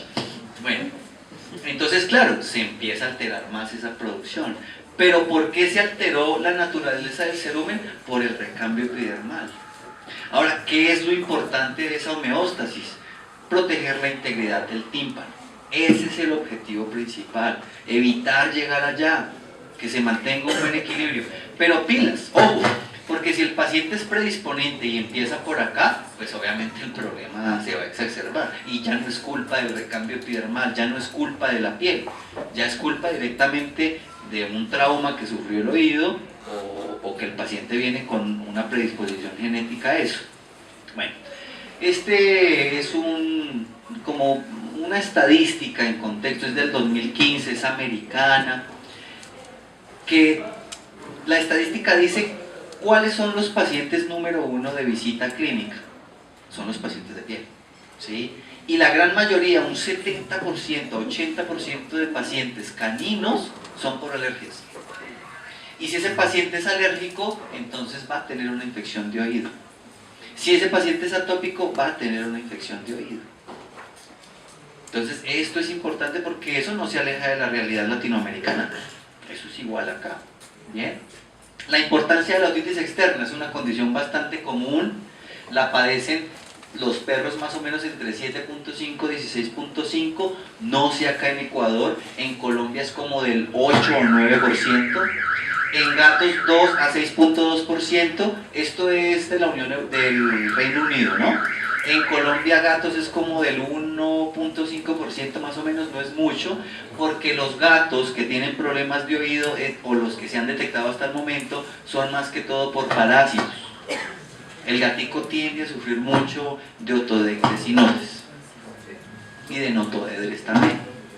También he encontrado mucho gatico con notoedres.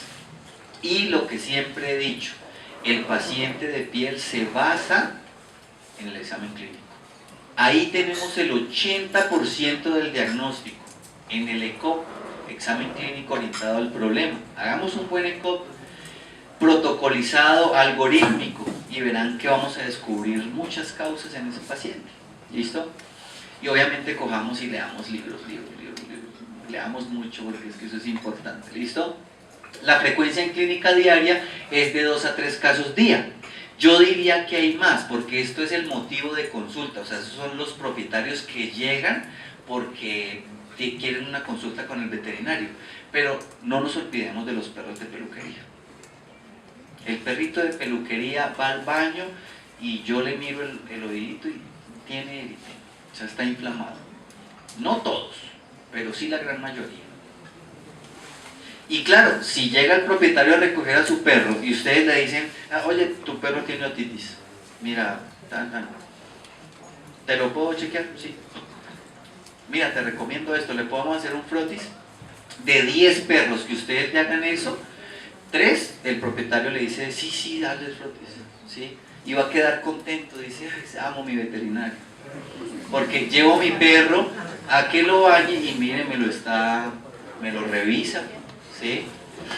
Eso es marketing. Más frecuente en perros de raza predispuesta, pendulantes, erectos, bueno, más pendulantes. En gatos más relacionados con parásitos, es el 90% de los pacientes, Y las causas principales para producir la otitis son alergias, atopía y la malacesia, que cuando ustedes la encuentran ahí, ese paciente ya va a recidivar para toda la vida. O sea, ese paciente los va a amar. ¿Cómo es la etiopatogénesis de la otitis externa? Es multifactorial, ¿cierto?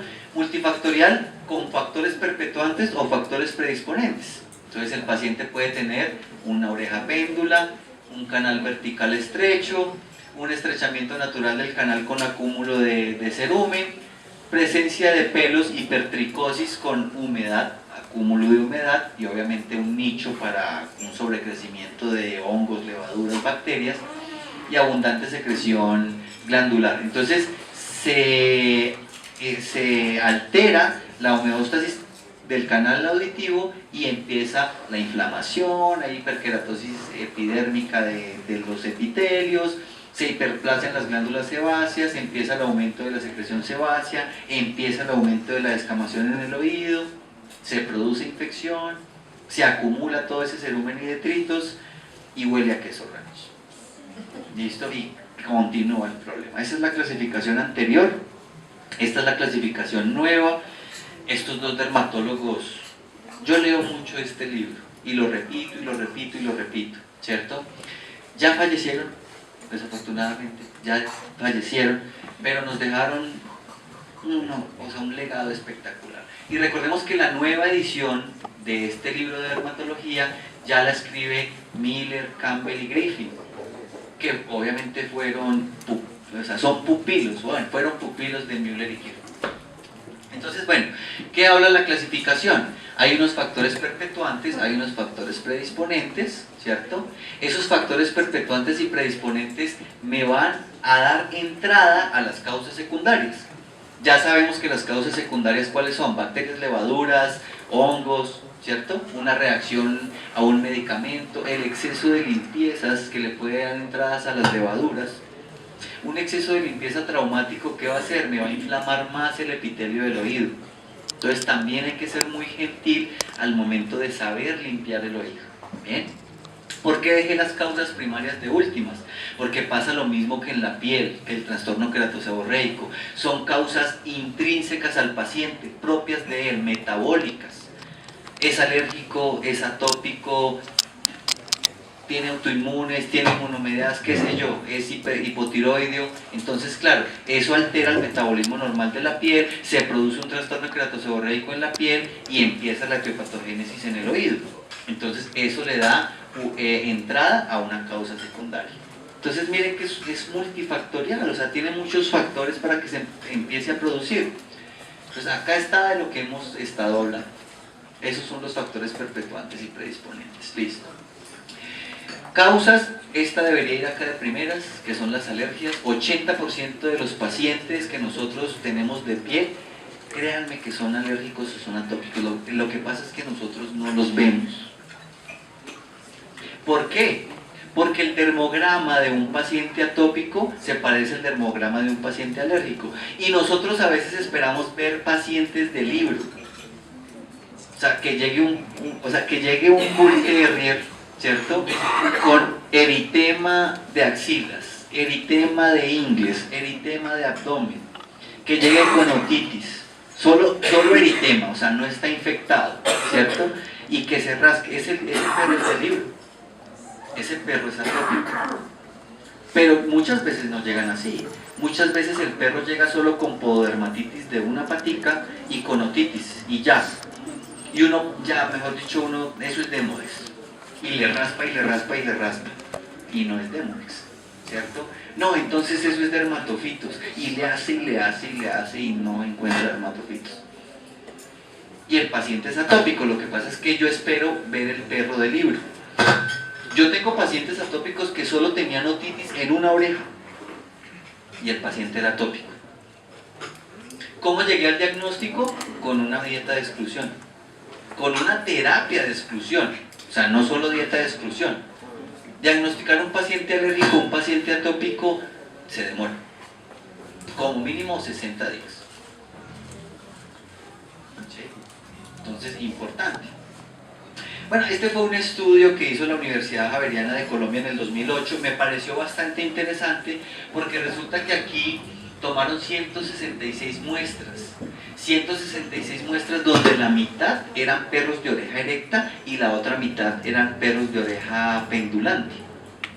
¿Y ellos qué conclusión obtuvieron acá? Que realmente no existía predisposición por esa conformación anatómica, o sea que los perros de oreja pendulante también tienen la misma predisposición a infectarse por malacesia y por estafilococos especie.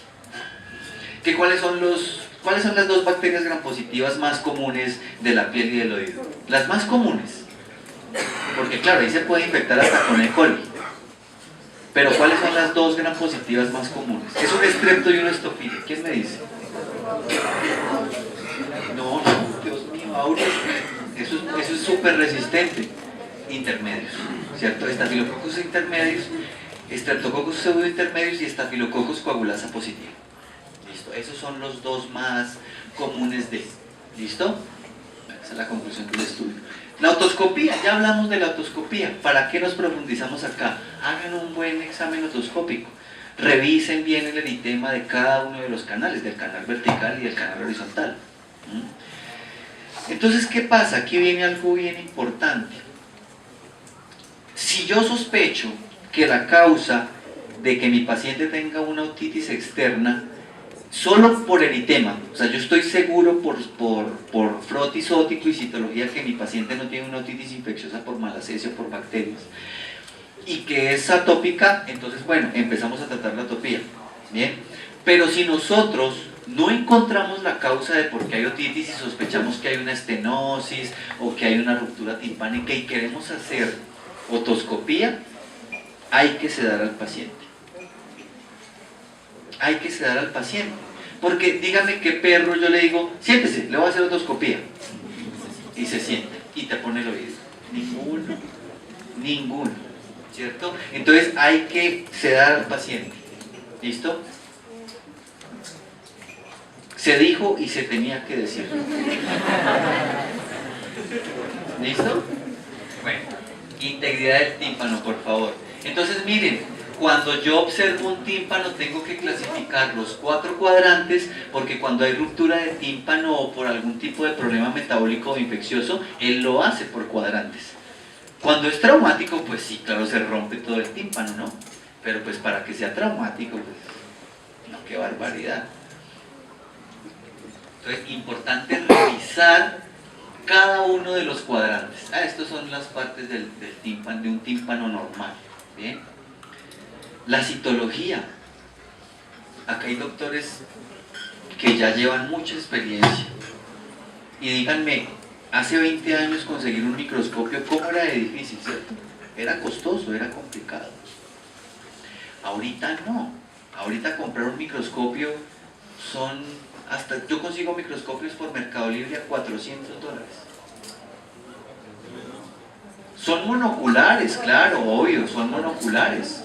Sí, no, ya te muestro ahorita en Mercado Libre, ahí está, ¿sí? Son monoculares, claro, pero traen 4X, 10X, 40X y 100X, que es lo que pasa es que hacer citología tiene una curva de aprendizaje, que es entrenar el ojo, ¿cierto? Todo lo que ustedes vean, ráspenlo, todo lo que ustedes vean, tíñanlo, todo lo que ustedes vean, obsérvenlo al microscopio. Y ahí ustedes empiezan a diferenciar cómo es un pelo normal de un pelo anormal. Bueno, obviamente hay que leer el librito y ver pues, qué pasa en un tricograma cuando un paciente tiene una enfermedad endocrina, o qué pasa en un tricograma cuando un paciente tiene una displasia folicular, ¿cierto? Aprender a ver las células, cómo es un coco, cómo es un bacilo, cómo es una levadura en gemación, que eso es muy distinto, porque acá hay levaduras normales, pero acá no están en gemación. ¿Listo? Entonces la citología se incorpora en la clínica para darle un buen seguimiento y control a mi paciente, para darle estatus a mi clínica, ¿cierto? Y para que los casos sean subsecuentes y yo pueda dar un buen pronóstico. Adicional a eso, para que el diagnóstico se confirme. En piel y en oído, las pruebas complementarias me ayudan a complementar el examen físico y en los diagnósticos diferenciales que yo emití en el ECOG. O sea que son entre un 20 a un 15% de mi ayuda, porque el 80% restante es el examen clínico. ¿Bien? Y hacer citología, todos ustedes saben que es sencillo. Lo importante es la curva de aprendizaje. ¿Listo? Aprender a diferenciar eso. Entonces, bueno, aquí viene la terapéutica. ¿Qué productos usamos para mi paciente con otitis externa? Entonces les voy a hablar del primero que todos lo conocen, Epiotic esferulitas. Bien. El Epiotic esferulitas, ya saben qué es la esferulita. Ya conocen el tipo de tecnología de la esferulita. Pero tiene dos componentes activos. Tiene ácido salicílico y tiene ácido láctico al 90%. El ácido salicílico es el mismo de la aspirina, pero viene en una concentración más bajita. O sea que tiene un leve efecto antiinflamatorio. No es que se vayan a tomar el Epiotic para el dolor de cabeza, no sirve. Bien, es limpiador y cerumenolítico. Cogen ustedes, ¿cómo se usa? Cogen ustedes a ese paciente, se lo aplican y le hacen masaje, lo dejan actuar por 10 minutos y limpian. Ese es el efecto cerumenolítico, ese es el efecto limpiador. ¿Listo? Si el paciente es paciente enfermo, mi recomendación es hacer limpiezas 4 veces por semana e ir reduciéndolas, ¿cierto? Hagan de cuenta como si fuera la champoterapia del oído.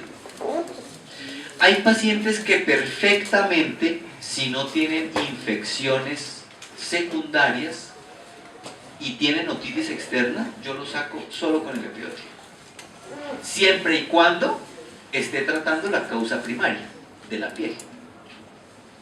¿Listo? Y que en la citología no me haya salido absolutamente nada. ¿Listo? Perro sano cada mes.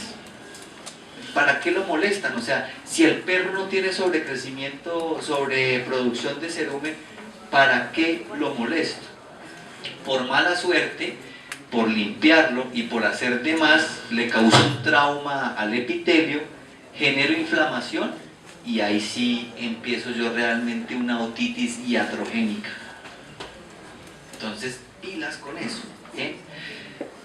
Los pelitos que generan esos perritos con oreja péndula hay que quitarlos, porque generan mucha humedad, entonces sí hay que quitarlos. Pero hay que ser gentiles cuando se retiran. Entonces ya existen muchos productos también que te sensibilizan el epitelio y evitan que se produzca inflamación cuando ustedes retiran los pelos. Alguna vez vi, me pareció bárbaro, que cogían la pinza mosquito, cogían ahí la mano del pelo y empezaban a... Oh, yo le dije a ese peluquero, venga, yo le hago a usted.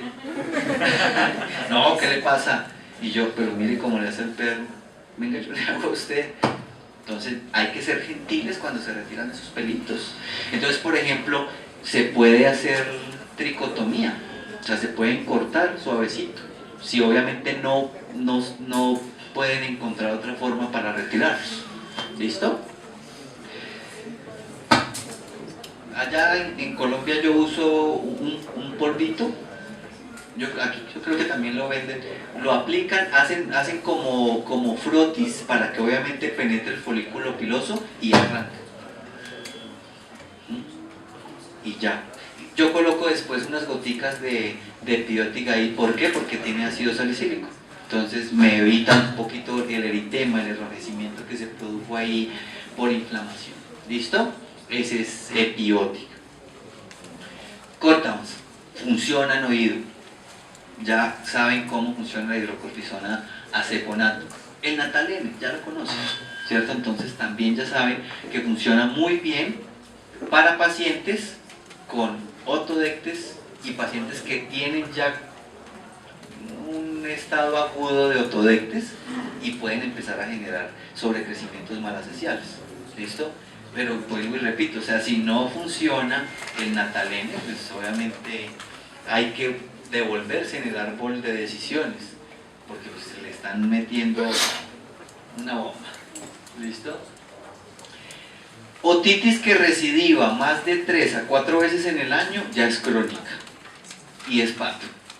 Entonces, muy bien, Espartano. Listo, para toda la vida ya es ese perrito. ¿Bien? Y hay que tratarlo bien, hay que tratarlo con cariño. ¿Listo? Bueno.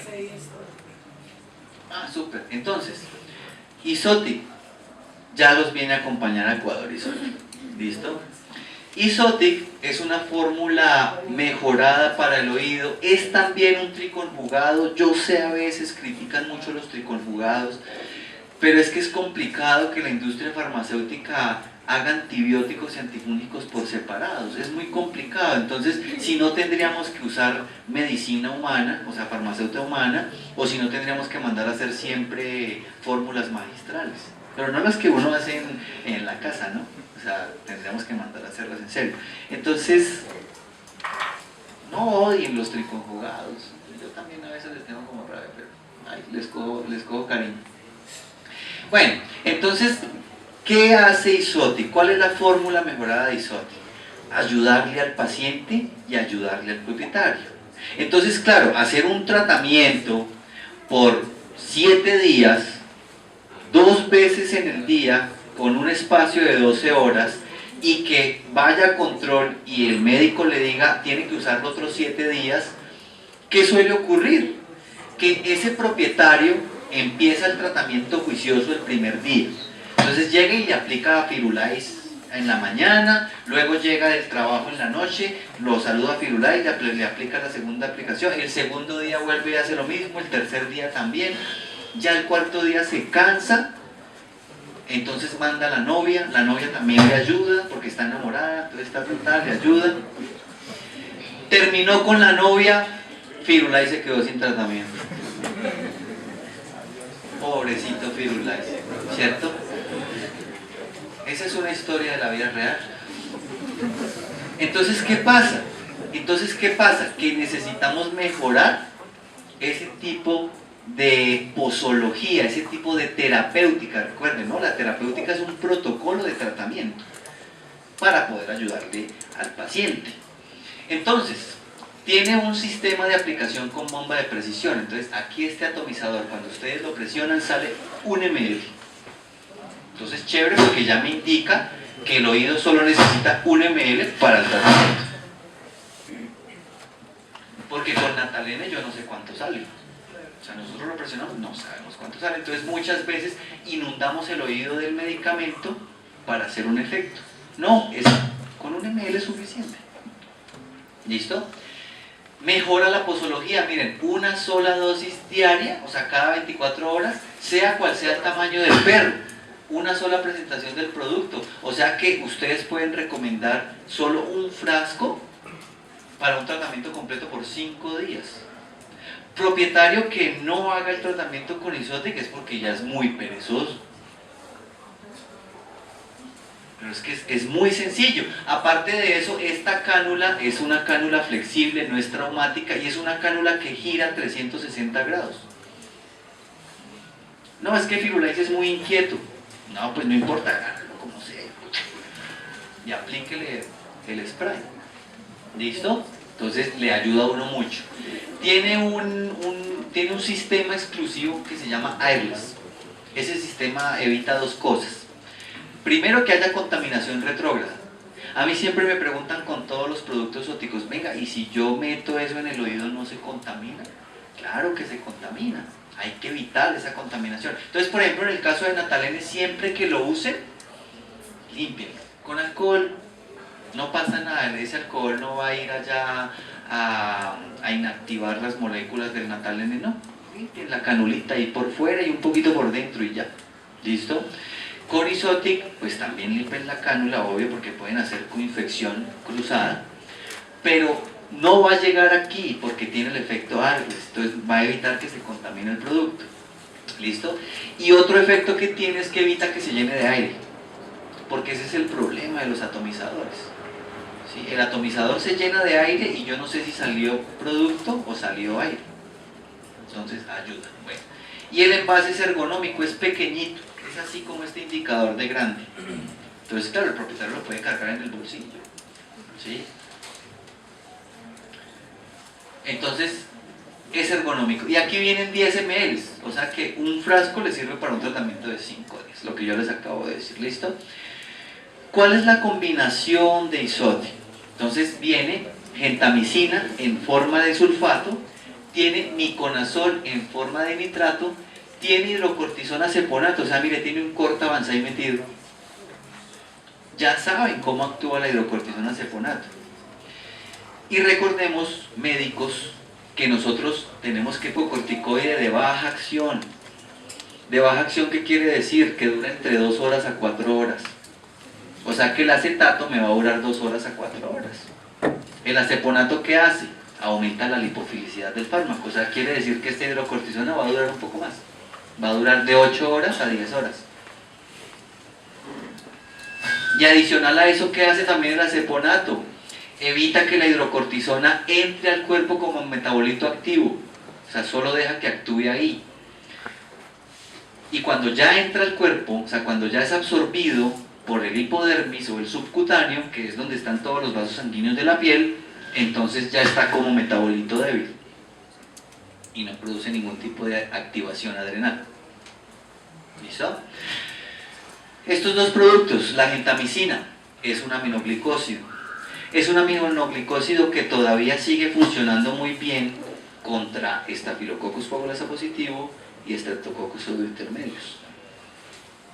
Entonces no lo odien, lo que pasa es que sigue teniendo una concentración mínima inhibitoria contra ese tipo de agentes, que son muy casuales. Entonces no lo odien, no le cojan fastidio.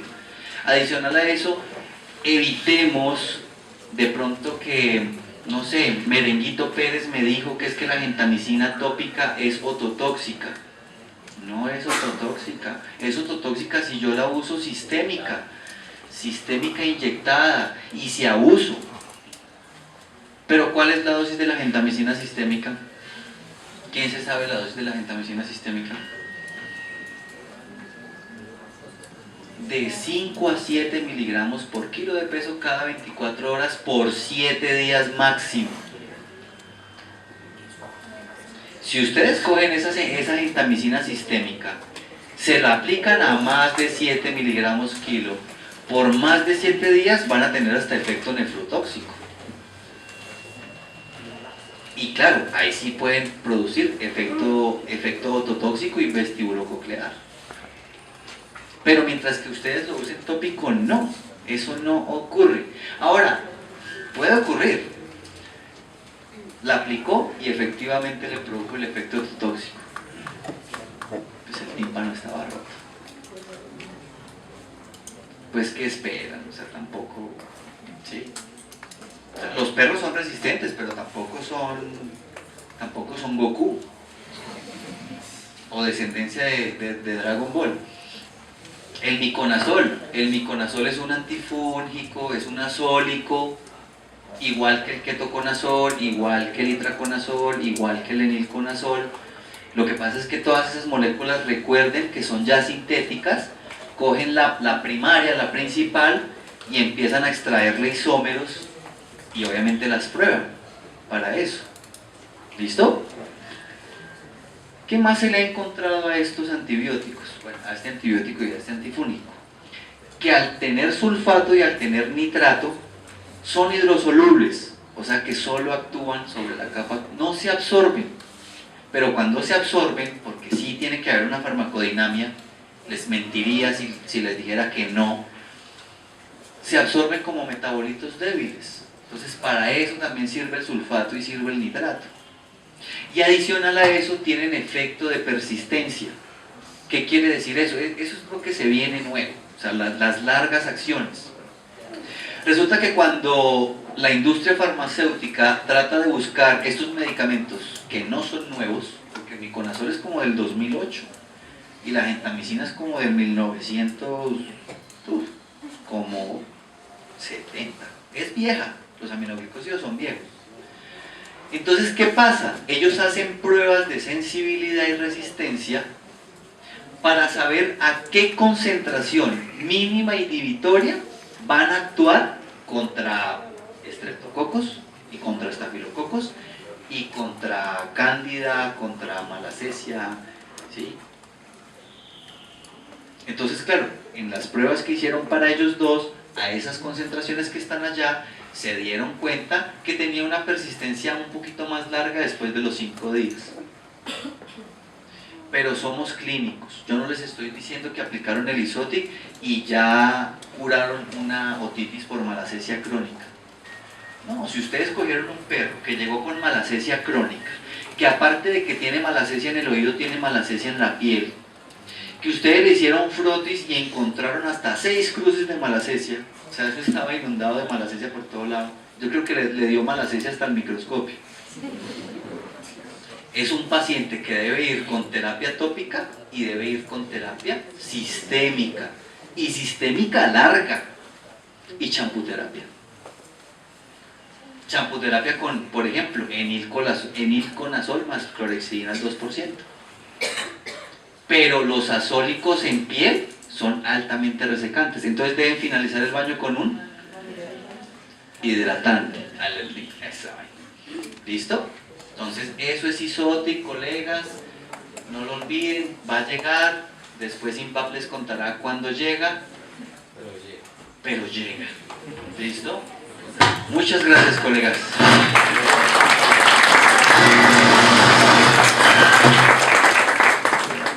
La doctora me pregunta, ¿me escuchan? ¿Me alcanzan a escuchar atrás?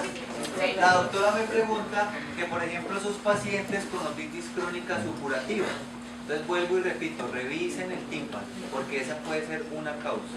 Segundo, si ya es crónica supurativa y de pronto han intentado usar antibióticos y no resuelven, no lo piensen 2 veces, cultivo más antibiograma.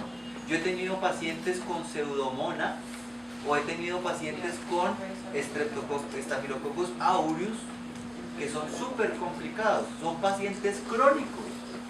¿Bien? Entonces hacen el cultivo más antibiograma y en ese paciente, ¿qué les recomiendo? Primero, cuando manden el cultivo más el antibiograma, pídanle al microbiólogo, porque la idea es que al microbiólogo, pídanle al microbiólogo que use por lo menos más de 10 sensidiscos, porque es que a veces les llegan reportes con 5 sensidiscos y a veces con antibióticos que ya ni tenemos en el mercado. Entonces sean muy detallistas en eso. El microbiólogo, hazme un favor, es que voy a hacer un cultivo más antibiograma de oído, porfa, pilas, que no se me vaya a contaminar con un ambiental o con otra cosa, y como mínimo 10 sensidiscos. ¿Sí? Pídanle el favor que le manden la lista de qué sensidiscos tienen y ustedes mismos escojan. ¿Listo? Eso yo lo hago. Y cuando ya les llegue el resultado y sepan qué tipo de bacterias hay ahí y a qué son sensibles, obviamente ya confirmaron que no hay ruptura ni daño timpánico, sedan al paciente y hacen un lavado ótico profundo con un biocida. Biocidas, ácido acético al 2.5%,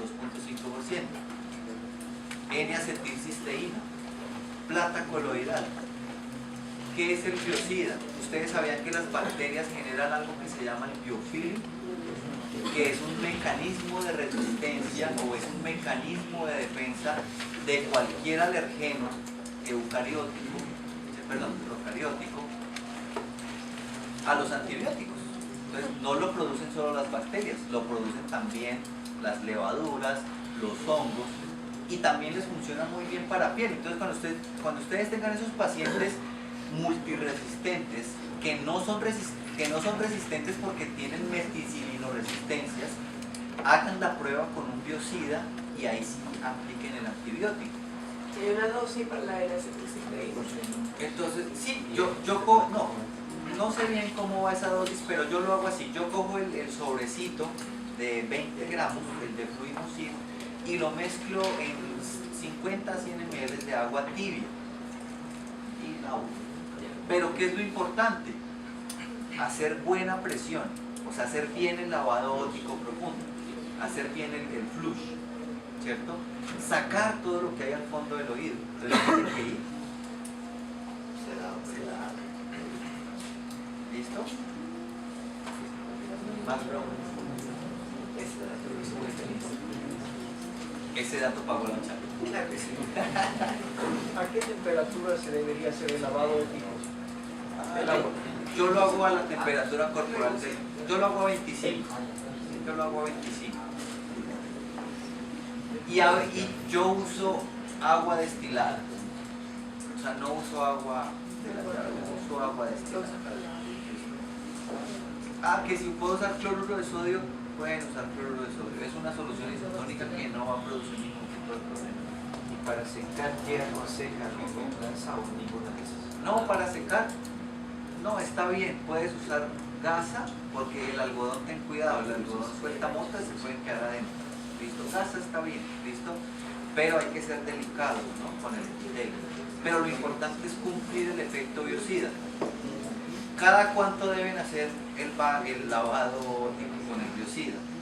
Si es un paciente multiresistente, deben hacerlo semanal. Yo hago 4 años y ya. 4 lavados ya, semanales. ¿Sí? Semanal, que se cumpla los 7 días, ¿no? Lo vamos a hacer así. Levantan la mano, o sea, no lo vamos a hacer en desorden, levantan la mano. Mi doctor Henry me ayuda a escoger quién responde la pregunta y ya. Si tiene que decirla bien, o sea, si no la dice bien, entonces otro colegio. ¿Listo? Bueno. ¿Cuál es el principio activo o qué componentes tiene el alarmil clínico?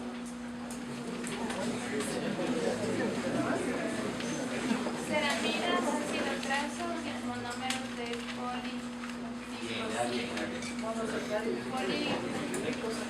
poliglicosinoide. ¿Se la vale? Sí, bravo.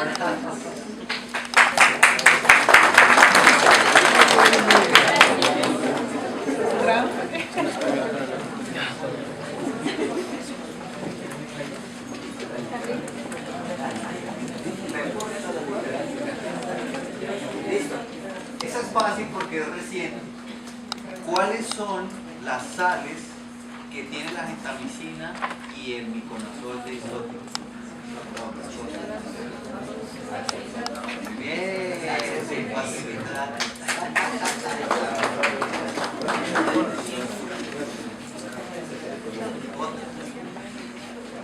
La fase 2 de recambio epidermal, ¿de cuánto tiempo es?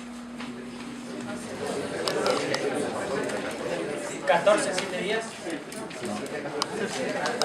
Digo que va reduciendo, ¿no? 14 días, está muy bien. No.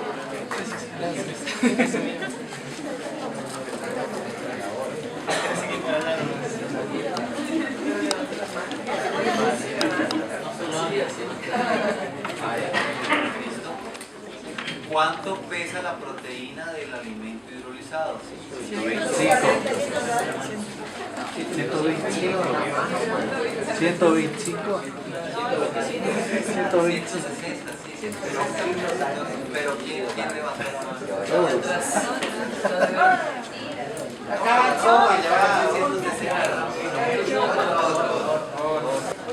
¿Cuál es el compuesto de la esferulita que hace que se una a la piel?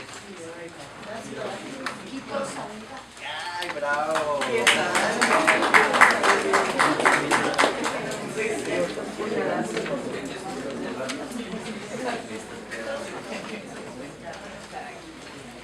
¿Cuándo sé que hay pioderma profundo? Cuando existe pus. Cuando hay figuras de fagocitosis. ¿Qué más? Bien, más bien. ¿Y qué más? O sea, hay figuras de fagocitosis, pero ¿con qué? O sea, sí, ¿con qué células?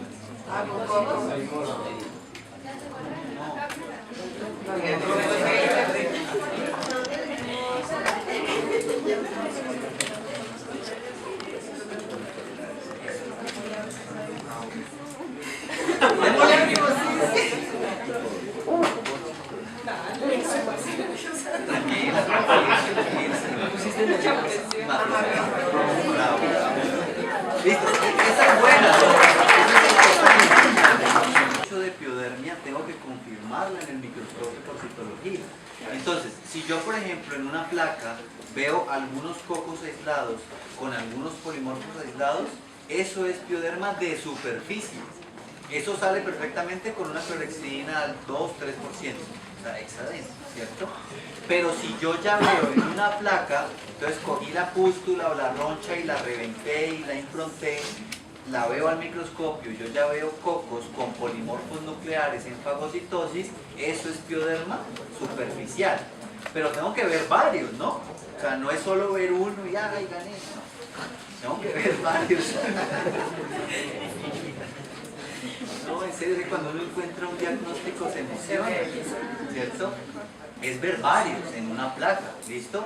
Cuando yo veo células acantolíticas, o sea, veo el mismo signo de fagocitosis de cocos, de pronto veo unos bacilitos, veo un macrófago que se está comiendo al neutrófilo que está fagocitando cocos, eso es pioderma profundo. Y adicional veo una que otra célula acantolítica que es signo de inflamación y veo fibroblastos, eso es pioderma profundo, ¿listo? Y de ahí, para eso ahí se basan en la terapéutica antibiótica, ¿listo? Si nos vemos en el segundo semestre, hacemos una charla de antibioterapia y es bacán, ¿listo?